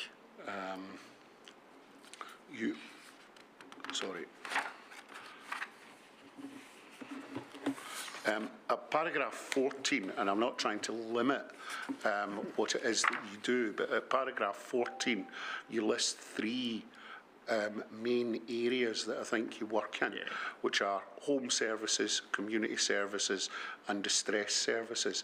Is that right? Yes, that's how we tend to kind of conceptualise it, as a simple kind of way of summarising. So, I say home services are the ones where you literally go to people's homes and then provide them support from home. Our community ones are the ones that are really about supporting people to be part of their communities, to make connections, relationships with other organisations, other supports, to build natural supports. And then our distress services are the range of services such as the distress brief intervention. We also have a crisis centre here in Edinburgh, a fairly new similar kind of place in Dundee called Hope Point, that have that great focus on actually responding to people in immediate crisis and distress. And you've mentioned a couple of times the distress brief intervention programme, and seeing it written down and hearing people talk about it, I think people don't necessarily put the pause in the right place. It seems to me that the correct way to say it is distress brief intervention. Yeah, okay, yes, I can see what you mean there. But it's not about long-term support necessarily for people. It can simply be go in, give advice or support, and then possibly walk away or signpost to another place. Yes. Do you want me to say a little bit more about the kind of the structure of distress brief intervention? So the distress brief intervention programme began in 2016 and was a partnership between Scottish Government, University of Glasgow and several providers. And I guess a lot of it was about recognising there was a real gap, particularly with kind of first responders, with police, with ambulance services, etc., who might come across people in distress but didn't actually require a police response in terms of any criminal behaviour, or didn't need to be in hospital, but there was a need for support. So it was recognised this was a real kind of gap there. So the idea of distress brief intervention was to try and fill that gap. So they talk about having 2 levels, level 1 responders and level 2. So level 1 is about training people like the police, like ambulance services, to provide that very immediate response. So that when people, they come across people who are in distress, they have the skills to provide an immediate, compassionate, kind of skilled response. But what it then allows is the level 2 response. People can be signposted to this level 2 response, which organisations like Penumbra provide, where people get a very focused 2-week period of support. And that support is really about helping them to really think about through what's causing the distress, what are your kind of strengths and things that we can really support you to build on to manage this distress, and how do we help you to create a real kind of action plan that is going to address the issues that are causing this and to take that forward. As you say, some of that will include kind of signposting. So it's not that people are just kind of left at the end of the 2 weeks. It will be about having a plan that you can take away, that's got the skills, it's got the approaches, and if you need further support, that you've got a really clear plan of how you're going to access that. Who else are first responders in this context? So it would primarily be emergency services in terms of, kind of police, ambulance service, to some degree fire service, etc. I guess one of the things that changed within the pandemic was the establishment of what they call the national pathway, and that was very much a response to the recognition of the distress that many people were facing during the pathway. So one of the things that created as well was the ability for NHS 24 in particular to then refer people to this DBI national pathway, and that national pathway then provided that level 1 kind of response for that very immediate response. So actually some of the providers then also undertook that kind of level 1 response of doing that very first stage kind of response to the distress that people may be phoning, for instance, NHS 24 about. We'll look at when we come to look at DBI, we'll look at the types of causes of distress that you're involved with. But you also indicate paragraph 15 of your report, another part of the work which you do, which is accommodation services. Yes. Is that essentially a care home? So that becomes some of the interesting discussions, I think, in terms of policy and things during the pandemic. So they are shared homes where people live together. So we have some in Aberdeen, some in Glasgow, and one in Edinburgh. So certainly in terms of registration, in terms of the kind of policy and registration kind of frameworks with the care inspectorate, these are registered as care homes. But there's an interesting kind of conceptual discussion there, I think, about actually what do we mean when we're talking about a care home, which I think probably is one of the real kind of issues that's emerged. One of the examples which you provide at paragraphs 18 and 19, I think demonstrates the extent to which the use of the words care home in what you might call the ordinary sense doesn't really fit with what you do. In those paragraphs you describe essentially a block of flats in which people live. So can I just say for clarity though, we have, these are slightly different types of services again in terms of their registration status. So these kind of services wouldn't actually be classified as a care home, where people have their own individual flats in a tenement block, etc. As that refers to there. As far as the care inspection things would classify them, they would be more kind of supported accommodation services or housing support or kind of caring support. Right, so we've now excluded out from that care home part of your work the supported accommodation. What's left? Tell me about the actual care homes that you operate. Yeah, so we do have these buildings which are completely shared buildings where people would have a bedroom as opposed to having their own kind of flat in a tenement or kind of things.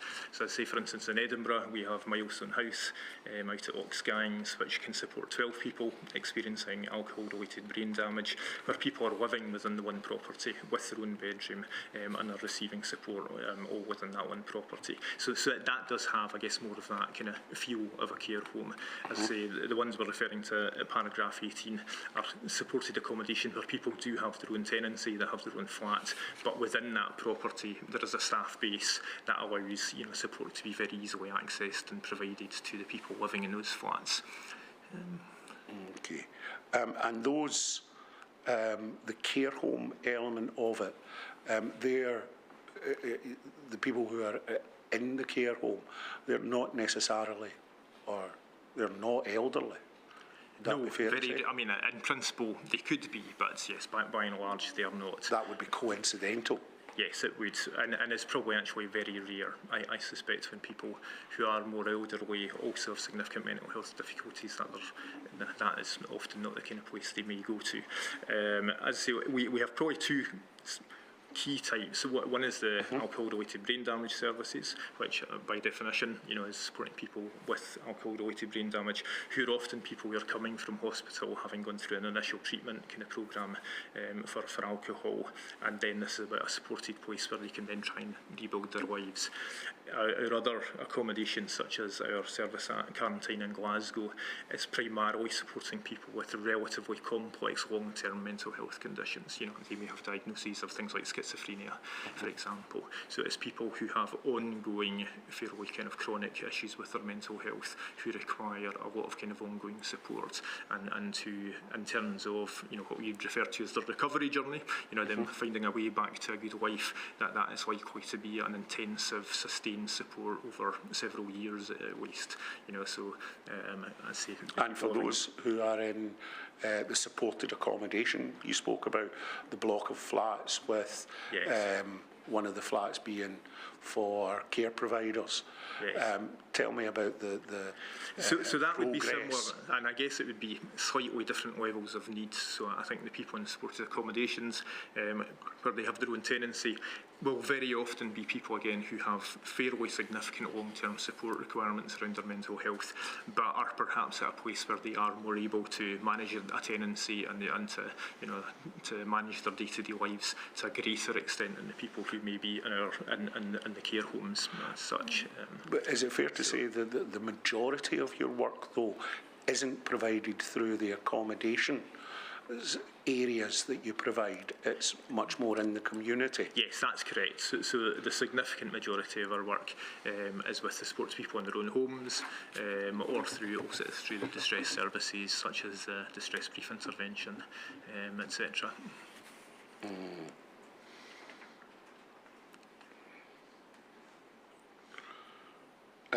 Prior to working for Penumbra, where were you working?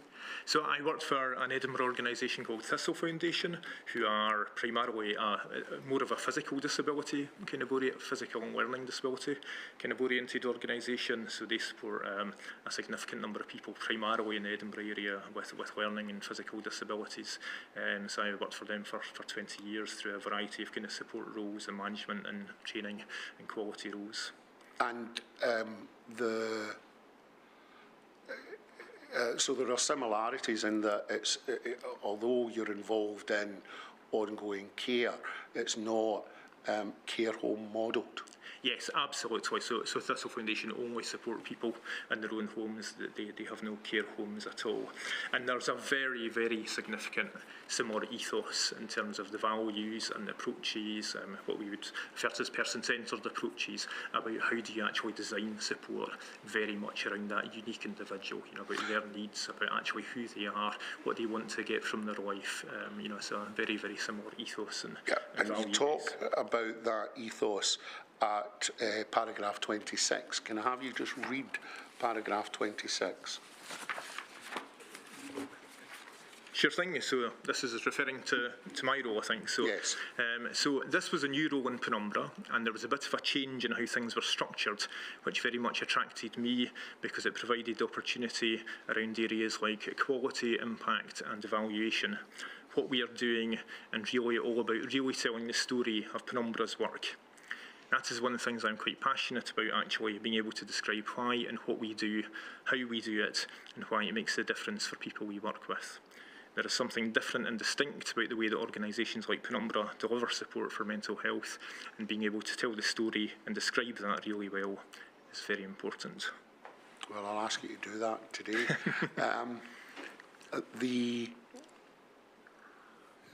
You spoke earlier about, or I asked you earlier about the number of staff that you had, and you say something about your staff at paragraph 28, where you talk about the staff being effectively peer support. Tell me about that. Yes, so as I said, peer support is a real important element of our work and has been for at least the last kind of 15 or 20 years. So Penumbra have got an absolute commitment to employing people who bring their own lived experience of mental health. And very often that will be experience of quite significant kind of challenges with mental health. It will often be people who have been through some of the support systems, who have been through perhaps, the psychiatric system, for example. And there's a very strong ethos. We also host within us a semi-autonomous organisation called the Scottish Recovery Network, who are committed to also kind of having that ethos about how do we really make sure policy and practice is led by people who have got that experience. So, still in paragraph 28, you give a statistic about the number of staff who have a history of mental health problems. Can you just give us that figure? Yeah, so 26% of our frontline staff is delivered by people who are employed explicitly within peer roles, and we have an ambition to increase that to at least 30%. And again, you say something about the philosophy of the organisation in terms of employing people who can act as peer supports at paragraph 29. Could you tell us a bit about that in your own words? Yes, and it's maybe helpful to just talk about, connected to that, so we would refer to ourselves as being a recovery-focused organisation. And what we mean by that is that what a good life with a mental health difficulty or a mental ill health difficulty looks like will be different for every person, and that our role is to help support people to identify what a good life would look like, irrespective of whether actually they still experience symptoms. You know, part of the ethos is that people may still experience symptoms but can still lead a good life as defined by them if the support is really effective at helping them to do so. And I think that's where a lot of peer work comes into that, because it's being led by people who have been through their own kind of journey themselves of working out, okay, I have had these real challenges in my life, I've had real difficulties with my mental health, but I've been able to find a way through it, and I've been able to find a way to lead a life that is full and satisfying, you know, despite these. So I think it's really connected to that sense that while we work very closely with kind of clinical partners, we don't kind of work from a clinical kind of perspective ourselves. We are not there to diagnose people. We are not there to treat people with diagnosed mental illnesses. We are there to work alongside them as citizens to think about, given where you are at in your life and the challenges you experience, what would a good life look like to you, and what support can we provide that would help you to move towards that? And peer work and people who have been through that journey themselves is a really, really kind of critical part of that for us. In terms of Penumbra's public profile, you say something about that at paragraph 35. Again, can you tell us about that? Yes, it's interesting. So this was my colleague who I think was referring to this. But I suppose I think compared to some organisations, we probably don't have the highest kind of public profile. You know, I think in terms of actual kind of provision, we're a fairly large provider, but we don't have quite such a high public profile. And we are not particularly a campaigning organisation. You know, certainly at the moment you don't see kind of, you know, high profile kind of campaigns led by Penumbra. We primarily see ourselves as influencing by doing. You know, we want to provide really good support, provide really good services, and do it in that way.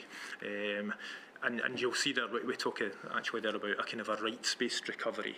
And again, I think that's a really kind of critical part of that ethos, that we see ourselves as working alongside people to make sure that their rights are respected, because, you know, with things like stigma and lots of processes that are in place, very often people who experience significant challenges with their mental health, I think, can face risks to their rights being respected. So there's a really strong kind of human rights focus to, I think, our ethos and our values and kind of things. That I guess we try to kind of focus on in the doing, but I think what we're saying there is we probably aren't one of the organisations who are kind of out there with kind of shiny PR campaigns and that kind of side of things. I'm not going to get stopped on the street by someone asking me to sign up to Penumbra. No, you certainly wouldn't be. Okay. At paragraph 37, you talk about the Scottish Recovery Network. Again, can you tell us about that? Yes, so Scottish Recovery Network are actually, they're a semi-autonomous organisation, so we refer to it as hosted by Penumbra, so their staff are all Penumbra employees, and, you know, for a lot of kind of practicalities of running an organisation, they exist within us, but they have a largely independent remit. They are funded by Scottish Government, and their remit is to promote particularly that recovery model that I referred to, about, you know, a kind of a view actually how do you build a life that is based on you and your needs and your aspirations for your life, and very particularly about bringing that sense of lived experience. How is that model furthered by really listening to and really involving the people who have got lived experience of their own mental health? So they do a lot of just fabulous work around kind of advocating for and supporting that way of working. At paragraph 39, you talk about, and onwards, you talk about your services prior to the pandemic. Just as a base, can you tell us about that? Yeah, so I think, you know, I'd say I was only with Penumbra a year before the pandemic started. But so, you know, Penumbra was a very well-established organisation. We had a whole range of services, as I say, largely up and down the country, particularly in the supported accommodation services and the supported living services, our crisis centres. The distress brief intervention programme launching in 2016 had probably been one of the really significant developments kind of over the 2 or 3 years prior to that. I think one thing is that it was a well-respected and remains a well-respected organisation in terms of things like the Care Inspectorate, who regulate about 50% of our services. You know, the Care Inspectorate have a 1 to 6 kind of scale of grades, with 6 being the top, and our consistent kind of average has always been about 5. You know, the kind of the second top from the highest. So, so yes, I think you know. A well-regarded kind of organisation at that point. You talk about paragraph 40, a lucky break. Indeed. Yes, indeed. Tell me about the lucky break. Yeah, so as many organisations are, of course, we were looking at our IT systems, and we had been planning a really kind of significant shift to an entirely new IT system, which, you know, we'd incorporate all of our kind of back office stuff in terms of HR and finance, but also all of our records for the people we support, our support planning, our staff rotas, etc. So that was all being brought into one new system, and that system literally went live 2 weeks before the first lockdown happened. It has been true to say, I think we have thought many times, we can't quite imagine how we would have done some of what we did had we not had that. Like all IT systems, it has its challenges, and still does. But in particular, what it allowed us to do was really look at all the people we support and really think about prioritising, really thinking about individual support needs, and we had that in a very accessible way that allowed us to, it's that dreadfully corny term, pivot kind of very rapidly. You know, we could really look very quickly at all the people we support, think, right, who do we have to see? Who are people who we can perhaps have a phone call with and just check in with? Who are the people we absolutely have to still go out and see? And also just in terms of those communications with staff and scheduling, and just being able to kind of think about actually where people go, particularly, I guess, as things like staff isolation, you know, started to kind of impact, you know, being able, it gave us that flexibility to just have that picture very readily to hand. And well, it may not be a perfect system, certainly I think made a massive difference. You refer at paragraphs 42 and 43 to distress brief intervention programme. Yes. I'm going to ask you about that in more detail, but I need to set something up about that, so we'll do that first. At 44 and 45, you say, you talk about the immediate impact, yes, of the COVID and the lockdowns. Again, tell us about that, please. So I guess like all organisations, we had to move pretty quickly, particularly, you know, once the full lockdown was launched in the March of 2020. So we set up a daily kind of group of our senior management team that I was coordinating to really kind of plan that. A huge amount of that was about thinking about how do we really think about the services that we provide, and as I mentioned there, particularly about thinking about who are the people we support, which of them are people we think absolutely need support, that we need to keep seeing, that actually things will get to potentially really quite serious situations if we don't keep seeing these people. Are there people who we think actually, if we keep in touch by phone, etc., they will be fine. So a great deal of thinking about, how do we prioritise people, and also, as I guess lots of organisations did, shifting to where we could supporting people remotely. So I think in the first couple of weeks that was a big part of what I was doing, was working on a kind of a model for telephone and video support. A kind of a structure for how we might actually kind of engage with people and make sure we're having an effective interaction with them, as much as possible, about where they were at and about how their needs were, kind of things, and inevitably a huge amount of kind of staff communications as the kind of official guidance started to emerge, and trying to start to translate that into practical guidance for our staff. Paragraph 47, you're talking about the setup of those new systems to deal with the pandemic, and at paragraph 48 you say then you just go into a zone. Tell me about the zone. Yes, I think that's my colleague that was speaking there. But it's your statement now. Yes, no, absolutely. So I'm just trying to put my head into it. Yeah, I mean, I think it was just that sense of, as everybody did, of okay, how do we respond to this?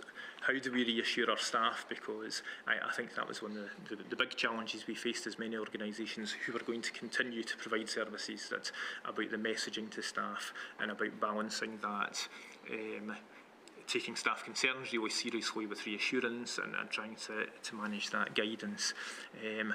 But I think a lot of it was also, I was looking back at some of this over the last few days about some of our kind of messaging that going out, about trying to get really clear though that actually, there was a lot of talk about essential services, that actually we are an essential service and that what we do is essential. But I think a lot of that zone was creating that messaging, that culture within the organisation of we still have a job to do here, that, well, the country is in many ways shutting down, we have still got a job to do here, and we are going to carry on as much as we possibly can. And I think, yes, trying to establish, I guess, that kind of organisational culture of communication and support, and how do we continue to do the job to the best we can and do that safely. And at paragraph 49, you talk about using the IT system to manage risk levels, to identify where the greatest risks are for your users. Tell me about that. Yeah, so that allowed us to really think through actually what are people's needs, because I think it's one of the ways that perhaps mental health doesn't necessarily always have the obvious needs that people might assume, for many people. But actually a very significant number of the people we support do have long-term support needs. So, people, just things like medication, many people will take medication for their mental health, without which things may become really kind of difficult for them fairly quickly. So, and who will not, and many people may not take that medication, without that support going in. So, kind of some real practicalities with that. Many people we support who do have significant difficulties will have real challenges just about very day-to-day tasks like getting food, like cooking for themselves, etc. Paying bills, etc. So there's a significant number of people who, I suspect a member of the public, it may not be obvious that actually without support going in, their lives may become really difficult really quickly. But at the other end of the spectrum, we will support people who actually, by and large, get by in their life okay, but still need support, and so therefore we might be able to check in with them by phone or have a video call, etc. So that's what that system allowed us to do, was to be able to go through people and really identify these are the people that we absolutely have to go and see.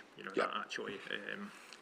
Now, whilst you're managing that kind of internal system, you're also receiving guidance from government, and you talk about that at paragraph 54.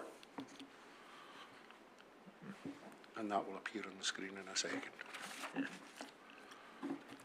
Yes. Tell us about that.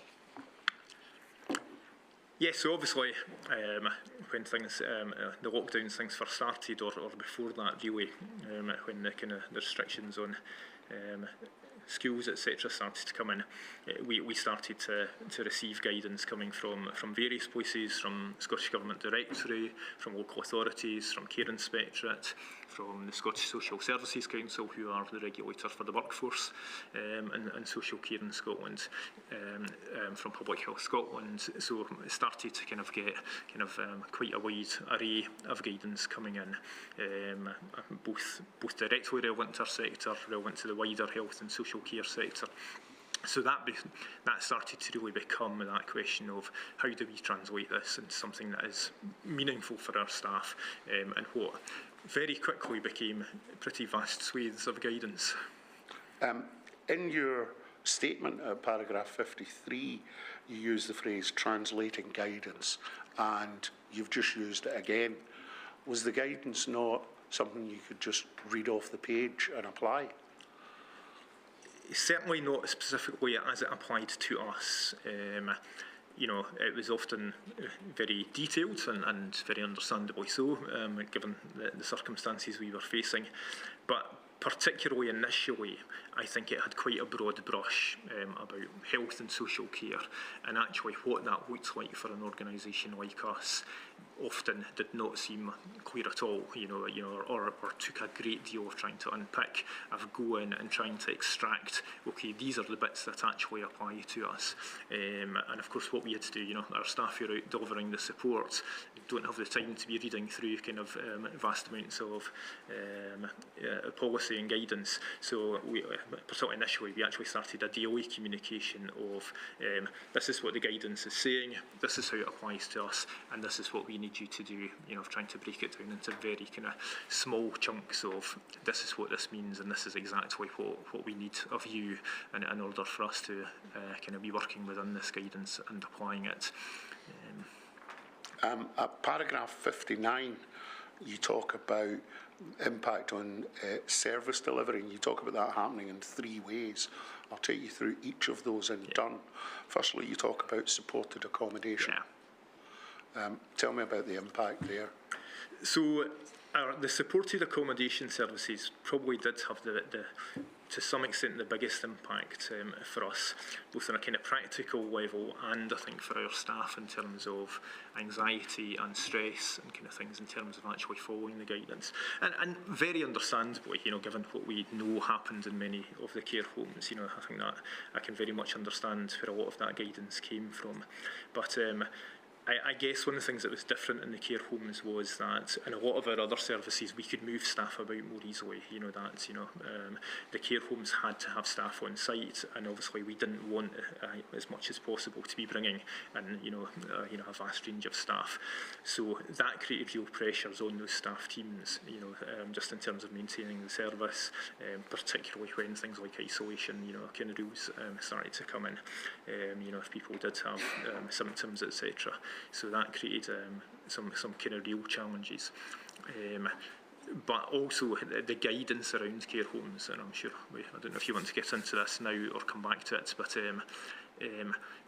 we particularly found the guidance around care homes very difficult to work with and to interpret, because it really did feel that it was written with an assumption that a care home is a place for elderly people, for people with significant physical impairments, and it didn't seem to have any kind of recognition that actually care homes in a mental health setting, many of those assumptions about who is in those kind of in a care home like that and what kind of restrictions you might be able to put in place don't apply. They're not appropriate, they don't apply. So I think some of this from your perspective, was that predictable? Was it predictable? If someone was writing guidance, was it predictable that one size would not fit all? I mean, in principle, yes. I mean, I have much sympathy, for people trying to create that guidance at the times that were going on. I think what it does speak to is at those kind of levels is a lack of broad understanding of actually the breadth of the sector and the breadth of the type of supports that are out there. It felt that the guidance was being written from a very kind of health-focused, clinical kind of focused perspective, by people who perhaps just didn't appreciate that actually there's a whole range of supports out there, that this is that your kind of frame of reference, your understanding of the world doesn't apply to.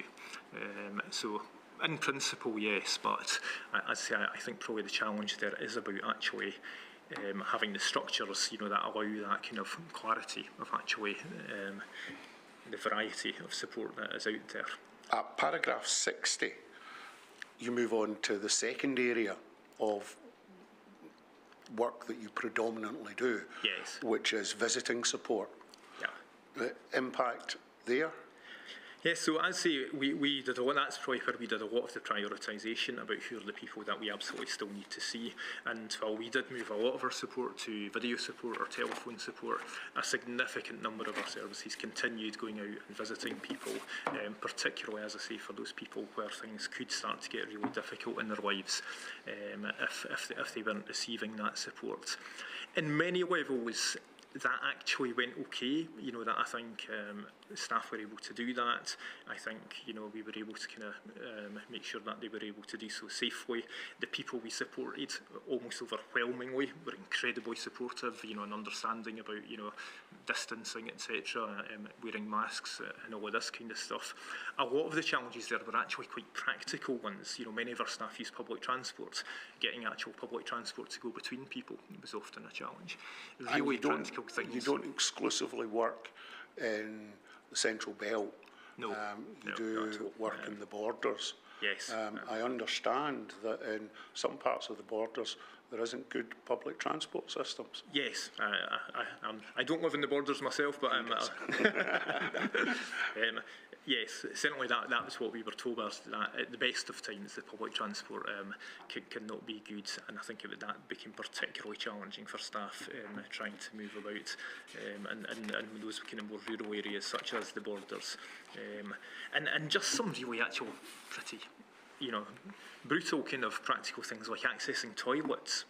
Public toilets were closed, and staff might in previous times have gone to a supermarket, and supermarkets were often, you had to queue to get into, or kind of thing. So just some of those kind of real practicalities of actually, with society closing down, that the way you would kind of structure your day to make it manageable became really, really challenging for a lot of staff. Now, I'm moving on to paragraph 69 and 69 about the importance of the home visits. Just from your experience, can you tell us about that? Yes, because it's a really interesting one, because from a mental health perspective, and again, that's part of the kind of the wider mental health discussion about the whole pandemic, that sense of connection, of having people in your lives, of people that care about you, of that interaction is just a massively, massively important part of all of our mental health. And so we definitely saw that with people, that we support, of a kind of real impact of that sense of isolation. It was complex, in honesty, because some of the people we live with also, I think, found some of the pressure, eased slightly, in terms of actually, kind of being out in society, which many people can find a challenge. I think the fact that there was less expectation of that for some people, actually, it was welcome in some kind of ways. But I think there's no doubt many people find that challenging, and again, inevitably in our care homes, I think that the challenges about having visitors within care homes, was a real kind of challenge for people for that. In paragraph 70, you talk about the digital poverty amongst your client base. Yes. Tell me about that. And that was a big focus for us in the early stages, about recognising, that there was a real kind of push to move in many ways to kind of digital delivery, of video calls, etc. But there was an absolute reality that a substantial number of the people that we would work with did not have easy access to digital devices. Many didn't have a smartphone, never mind, kind of tablets or laptops, etc.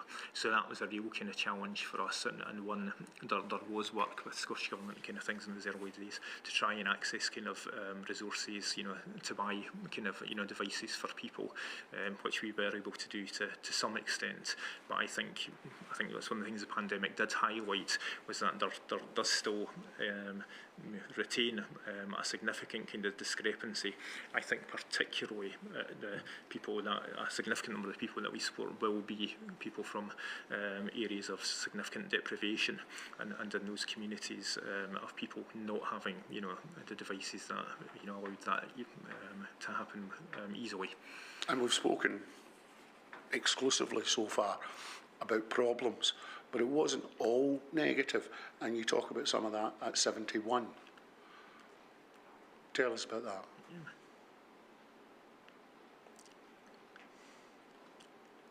Yeah, so it is that interesting thing about that, actually.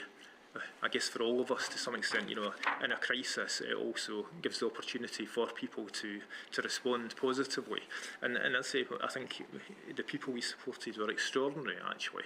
You know, partly, you know, in the way they interacted with our staff, there was the levels of kindness and support to our staff and concern for our staff was massive. But also, I think a lot of people did, you know, discover skills, you know, and I think many people did discover that actually they could actually perhaps do things that perhaps previously they hadn't been aware of. And I think I talked a little bit later about, I think, some of the challenges with this perspective.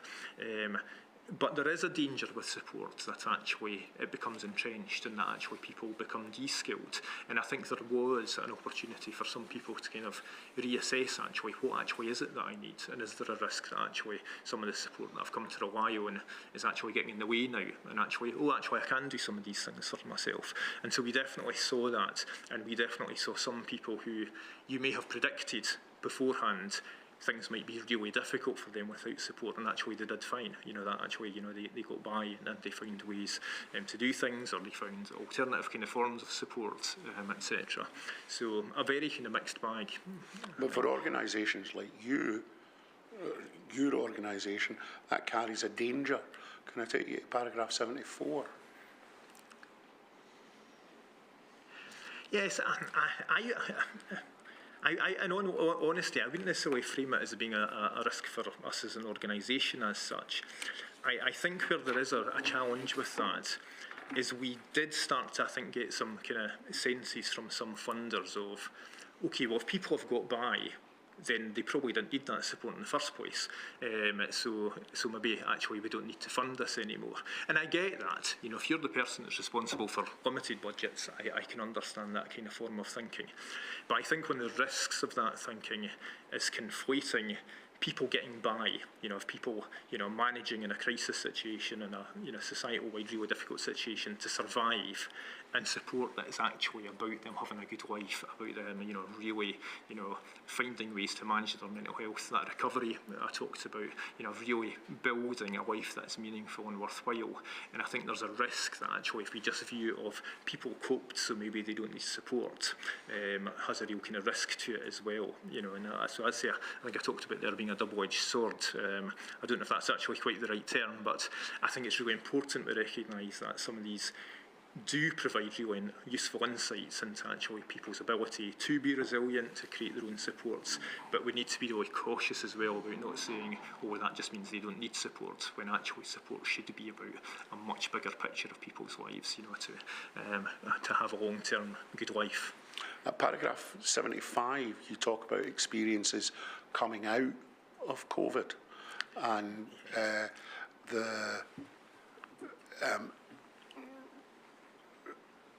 I think you're referring to services like psychiatric nursing and occupational therapists becoming less available during the pandemic. Yes. Can you tell me a bit, firstly, about that, about it becoming, those services becoming less available? We did notice, without doubt, that a lot of the statutory services that many of the people that we support will also interact with were certainly scaled back, and in many cases really did seem to largely disappear.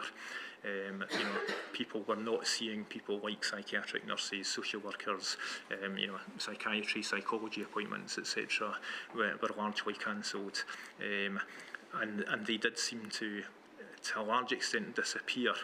I was thinking about this earlier, and one of the things that I think is useful to think about this going forward, there was a lot of talk about essential workers. What I think there probably wasn't enough to talk about was essential work. So I think all of those people were clearly classified as essential workers. But I think when we were thinking about this, we were thinking, who are the people and what do they need? Do they need to see people? You know, do we need to go and support them? And if we thought we did, we continued to do so. It felt to me like for a lot of people who were classed as essential workers, though, the actual work that they were supposed to be doing wasn't necessarily considered. Is that essential? Is it essential we go and see that person? It felt like a huge amount of that statutory provision it really just closed down with a kind of blanket, no, we're not going to see people. And in terms of the end of lockdown and things returning to normal, did those services become available quickly? No. It really did feel that significantly into the pandemic, things were still very much operating on a kind of a skeleton level and people not seeing people. I think I say there, my memory is that significantly into kind of 2022, many of the people we support were still not seeing people like psychiatrists, social workers, etc. You know, that things still felt very, very hands off and distant. I'm going to move on now to ask you about distress brief intervention service. You have explained that this was something that was set up in 2016 yes. and therefore technically is outside our remit. So the only reason I'm asking you about it is, had it been in place during the pandemic, what could it have done? Now, you've already explained the system of first responder and then organisations such as yourself being a second responder. What have you seen as the consequences of this programme? Yes, so it was in place throughout the pandemic, though, and I do think so. It exists to this day, and in fact, you know, is intended to be a completely national programme over the coming year or so, across all the health and social care partnerships. So it began as a pilot in 2016 and it had a very good formal evaluation. So the Scottish Government have now agreed that it should become nationally available. And I actually think it was probably one of the fortuitous things that fundamental structure was in place, because I think it did allow that very quick transition to the national pathway, which to respond to the distress of COVID. And so it's supported over 50,000 people to date, the Distress Brief Intervention Programme.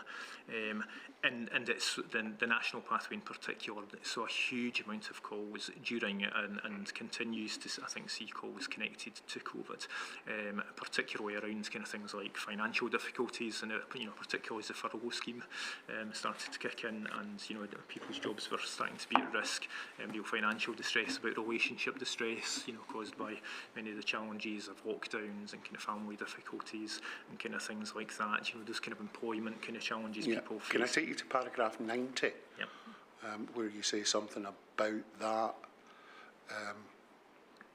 what might be thought of as causes for requiring engagement with a service? Yes, so I guess that is about, you know, obviously many people will have some very kind of practical, tangible things underlying their distress. So there might be kind of relationship breakdowns or kind of real relationship difficulties, financial breakdowns, job, employment kind of concerns and things. And those are very much the kind of things that people will be bringing to the Distress Brief Intervention Programme. I guess that's maybe where it's perhaps a slightly different side to our work that is with people with long-term, you know, kind of diagnosed mental health conditions such as schizophrenia. This is very much about responding to those kind of social, economic pressures that create kind of real kind of mental health challenges for people, and that very often can lead to very significant levels of distress, and that many of those were inevitably kind of really exacerbated during the pandemic. So that was very much a part of that intention of the expansion to the national pathway for distress brief intervention, to provide that kind of very rapid, solution-focused, compassionate approach to how do we get you a plan here, you know, to really think about what's going on that's causing this and helping you to move through it. And you talk about that a bit more at paragraph 94. Can I take you there? Yeah, so I guess this is about the work that people, that our practitioners within the Distress Brief Intervention Programme will provide, which I say it's a very kind of practical, we would kind of talk about solution-focused thinking. So it's really trying to get a very concrete sense of what is it that's causing your distress here, you know, and trying to actually, you know, we use a thing called the distress scale to try and measure that, you know, actually on a level kind of 1 to 10, how significant is this distress for you? And what would it look like, you know, if you were to bring that down, what would the kind of really practical things that we can do to actually try and address some of these things? And in terms of those practical things, you say something about that at the end of paragraph 94, where you say it's often about that sense of losing control of things. Absolutely. Can you carry on from there?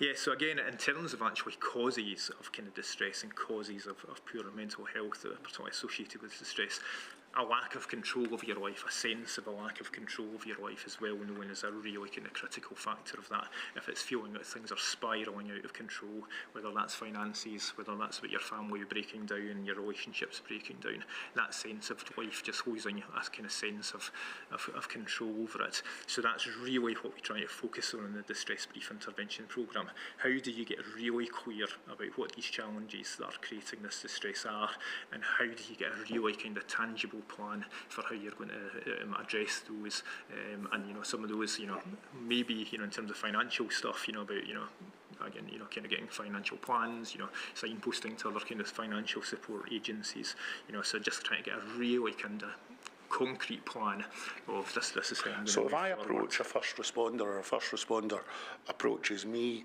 and identifies that I'm in distress, the first responder will make a referral possibly to your organisation. Yes. And the next day, someone from your organisation will contact me directly. That's correct, yes. So the programme was a 24-hour contact point, yes. So everybody will be contacted within 24 hours of that first responder passing on their details. There is an expectation that, if required, you will maintain contact for 2 weeks. Yes, yes.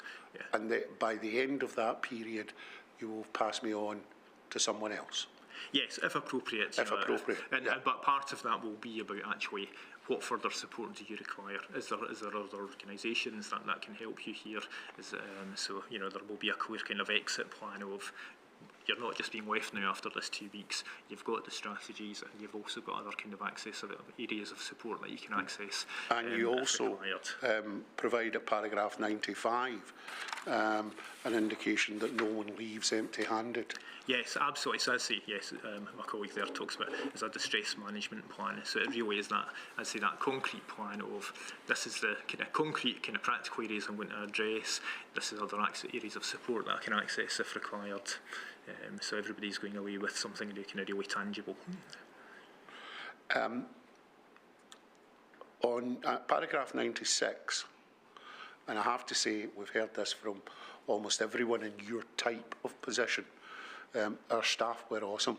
Absolutely. Can I give you the chance to say something about that? Absolutely. It was extraordinary. You know, there was a real kind of sense of actually just commitment. People wanted to continue working. You know, people wanted to continue providing support.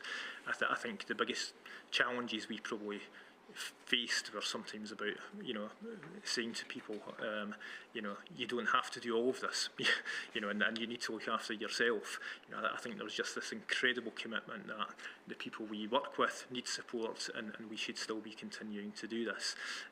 So people were incredible. You know, we had almost no issues whatsoever of kind of people, you know, kind of having huge concerns about actually what they were being asked to do, or about our kind of protocols or anything. Just a huge commitment to the people we support, and a phenomenal response. You talk at paragraph 98 about the importance of that because of what was happening to other supports. 3 lines from the bottom of that paragraph. Of 98, sorry. Yeah. Particularly when other supports. Yeah, so okay, yes, so I think that's connected to that sense of many kind of people not seeing things like psychiatric nurses or kind of social workers, etc. So I think there really was just a huge amount of care, you know, actually for the people that they knew and have built relationships with, and have wanted to make sure that they continued to have that support and that they were okay. At paragraph 100, you talk about the difficulties faced by staff at home. Yes, indeed. So I'd say we had a very mixed approach, and there was a reasonable amount of our support that we were able to make digital. So we were supporting people by phone calls and video calls. I think one of the things in terms of some of the social inequalities that affected us differently, that we weren't all in the same boat, or to use that metaphor, is that, you know, our staff, social care staff more widely, are not particularly well paid. While many colleagues in statutory services are also not well paid, but there is an ongoing inequity for people doing similar roles, particularly in the third sector, that their salaries are often significantly lower. So these are people who are on very often not much more than minimum wage, and to a large extent that will often mean that they're living in relatively small properties for many of our staff. So some of those challenges of working from home, of trying to provide support from home, and often small flats where you may not have the luxury of a spare bedroom or a garage that you can turn into an office, etc., were really, really challenging for people, and created real challenges for us about our kind of guidance in terms of things like confidentiality. You know, obviously, if you're having a support call with somebody, there's real confidentiality boundaries there, and of managing that in a very small flat or house and kind of things was really challenging for many people.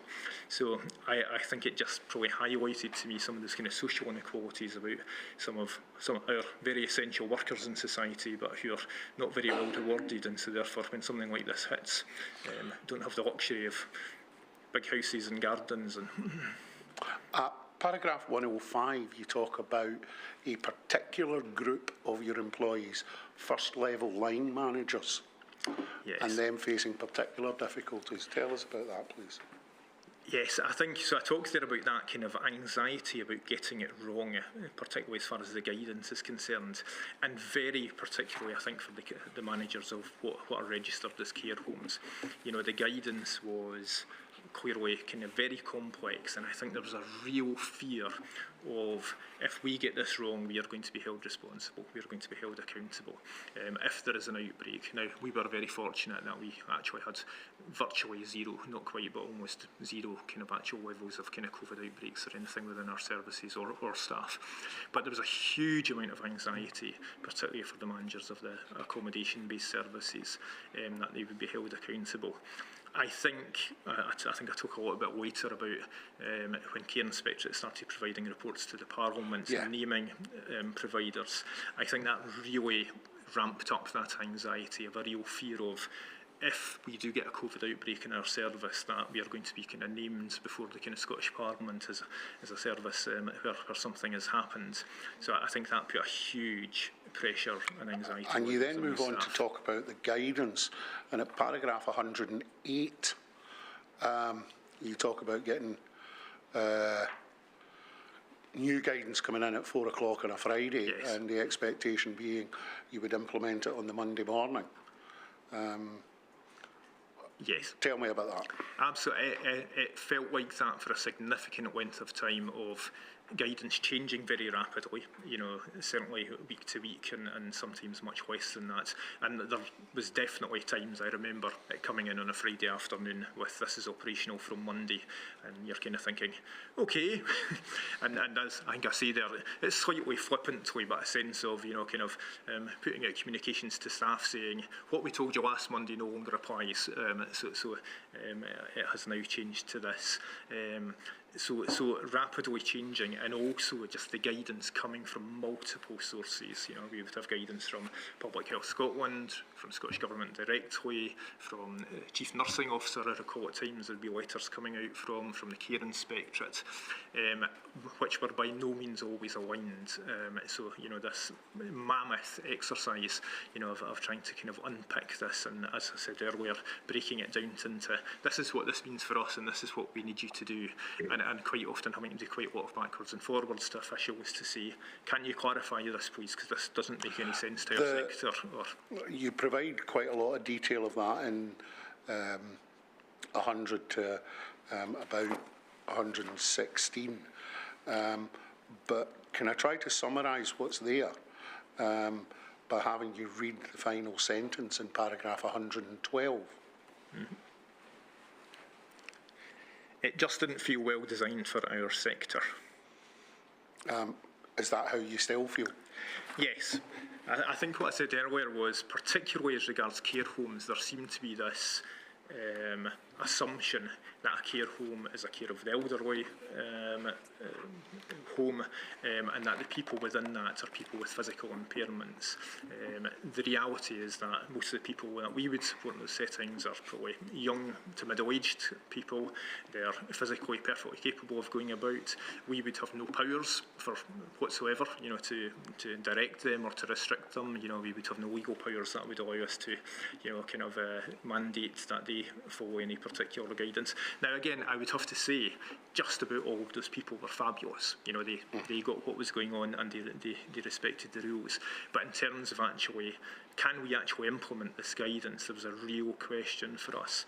And I think for me, and I'm probably speaking to some degree more personally here, it felt very apparent to me reading that guidance that some of the concerns about human rights felt really, that it felt like there was a sense of, because people are old, because they physically can't move, that's okay, just keep them in their room, just keep them out of kind of shared accommodation, kind of shared, living rooms, etc.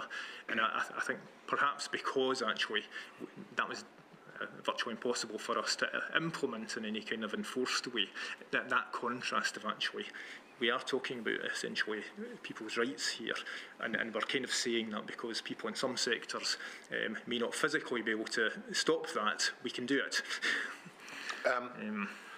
You move on to talk about what you viewed as difficulties with the care inspectorate, and you alluded to that before. Can you tell us about that? Yes, and I think we have to be balanced here as well. That I think we got a huge amount of support from the care inspectorate with our relationship manager, and particularly in the early months, the care inspectors were actually very good at keeping contact with our services. They were phoning up and kind of offering support. But to a large extent, that care inspections stopped for the first kind of part of the pandemic, and they were then prioritised. Our services really didn't start to actually have visited inspections until well into kind of 2022-23. I think primarily actually into 2023 was when they really started again. One of the challenges was about the guidance, that we were getting guidance from care inspectorate at that time would not be consistent. For instance, Public Health Scotland, I know my colleague talks about, for instance, with care homes, actually, are you a care home or not? Public Health Scotland would say, oh no, right, we don't think of you as a care home. Care inspectorate would say, you're registered as a care home, so you need to follow that guidance. So things like that. I think as things started to open up again, there was a real sense that when inspections restarted, nothing had changed. It was on exactly the same basis as before, and so some of our managers felt very aggrieved, it's really fair to say. Can I try to unpack that a little? You had you had a system of regulation prior to the pandemic. Yes. During the pandemic, obviously there were changes in the guidance, and then after it, and you had concerns about that, and you talk about what you've already mentioned about reports going to the Scottish Parliament. Yes. And I'll actually say something about that. But then after the lockdowns ended, you still had problems with the care inspectorate, is that right? With some of the systems, I mean, in particular, what I think could have been done differently was that the criteria that services were being inspected on hadn't changed.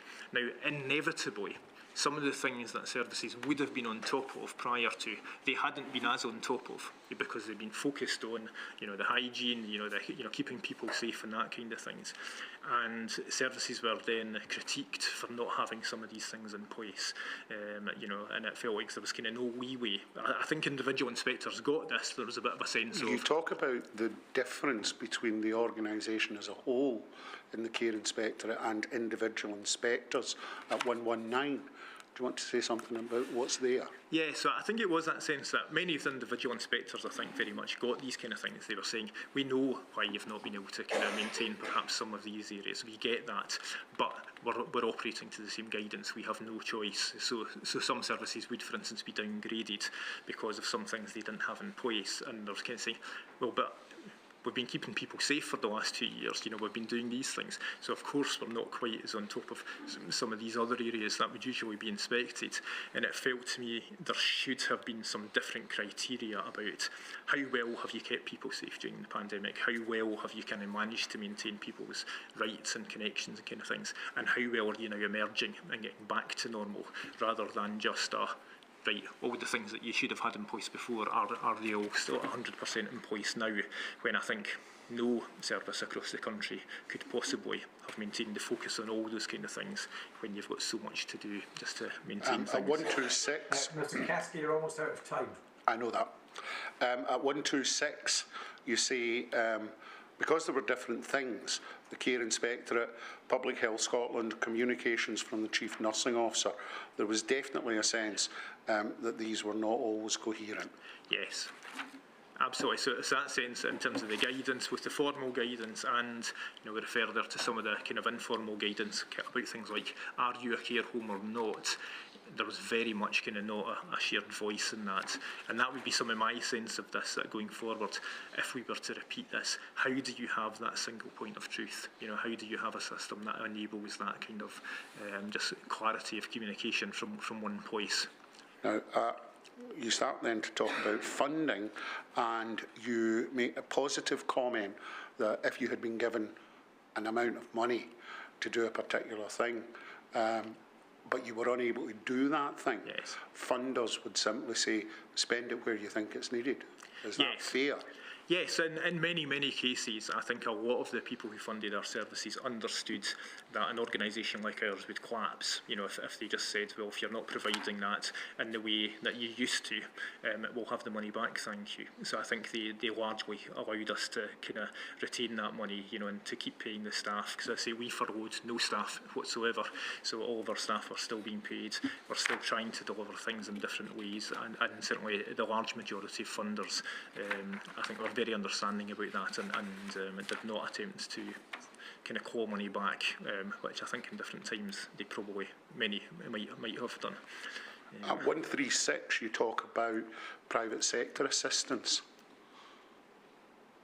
Yes, and honestly, that's probably a relatively small thing. I think that was particularly about things like the sanitizer. And you refer to that at paragraph 140. Can you just tell Lord Brailsford about that? So that was about those challenges with PPE, particularly in those kind of first 6 months or so. There was real kind of challenges. We were able to do so, but it was really, really difficult. The private sector stuff was about sanitizer, really, about actually these kind of gin factories and things that kind of pivoted to provide. So we were able to get some from them. But we were able to get PP, but it was very challenging, and particularly that sense about actually it being reserved for the NHS. So consistently being told of we can't issue you supplies because actually we've been told that we have to reserve this for the NHS, and I think that was one of the things that caused some degree of kind of ill feeling with some of our staff about a sense of not being valued as much, that actually the work that we do is lesser and not as important as perhaps the NHS kind of services are. And in addition to the services, was there also a feeling about the attitude towards your staff, that they were less important?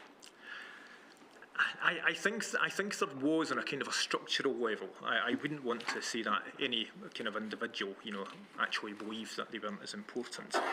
But I think, again, it connects that sense of services disappearing. I think there was a sense of shutdown in a lot of the statutory services. We have to protect these people. We have to protect the NHS. That didn't feel, as if it applied to other sectors, such as ours. That actually, it's okay for those staff to go out. I know my colleague refers to an example of an OT asking one of our staff to go and visit somebody and saying, I can't do it because we have to protect NHS workers, and but it's okay for you to go. So I think there was that kind of broader sense of that. I wouldn't want to in any way attribute to any kind of malign or anybody actually in their own values not valuing, but a kind of a structural issue about. To the end of your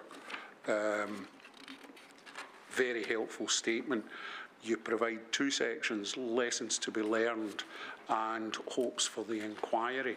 I don't intend taking you through those. They will be read and considered. The lessons to be learned are derived from the matters that I've already gone over, and they are your conclusions on that evidence. We will take into account that, all of that evidence and your effectively opinion. In terms of hopes for the inquiry, you say at 176, it's really important to say that we look at this through the lens of the sector we are working in, which is community-based mental health services. We are talking about staff who turned up. So we're not talking about staff who turned up to do a shift in A&E or people that carried on in private care homes. We're thinking about community-based health services. That's your function, isn't it? Yes. And I think particularly what my colleague did was trying to express was, in terms of some of the concerns about perhaps statutory services not always being there, I think it's not wanting to be, kind of highly critical of them either. That clearly there was hundreds of thousands at least of people doing incredible jobs every day. I think it's more a question about that kind of structural, systemic stuff about why did kind of some roles kind of disappear from actually some of that kind of actually seeing people, actually engaging with people. And I think that's the real question for me about actually, what I said there is something for me about that sense of actually essential work as well as essential workers. How do we actually identify the tasks that people should be doing? Because that's where some of it seemed to disappear. People were at work, but they weren't actually necessarily prioritising some of the tasks that I think needed to happen to keep people well and to keep people safe. Those are all the questions I have for you. Is there anything in the ground covered in the witness statement, which I've not asked you about, that it's important that you say in your own words? I think there was something that just struck me there, just back a little bit there, about reporting. I think, again, in terms of some of the challenges that our managers in particular faced, was a vast array of reporting requirements, which were really, when they were already incredibly pressured, just trying to think about how do we keep this service going, how do we keep a staff team going. There were expectations to report to multiple levels, to Care Inspectorate, daily reports to Care Inspectorate about COVID levels, about staff absences, etc. Local authorities were looking for, bespoke reports from services. Scottish Government were also kind of having different reporting requirements. There was a really very substantial amount of requirements for reporting and enormous amounts of time needed for And was that reporting overlapping? You need to tell the same thing to different organisations. Absolutely. Clearly, there would be some differences, but very substantial amounts of overlap. I say about kind of staff levels, staff absences, about levels of COVID within services, etc. So a great deal of overlap. And again, I think if there was one thing that we're going to face this again, a bit like the guidance, how do we have a single point of reporting? That kind of two-way. How do you have a single point of truth for guidance, and how do you have a single point of reporting? Now, I don't underestimate the challenge of doing that, but I think that would be hugely helpful, because a lot of people's time was taken away from actually keeping the services going and supporting staff teams and things to adhere to these reporting requirements. Mr. Finlayson, thank you very much. very welcome. Thank you, my lord. Thank you, Mr. Finlayson. Very good. you very We'll much. come back at 1:30. Thank you, my lord. Okay, okay.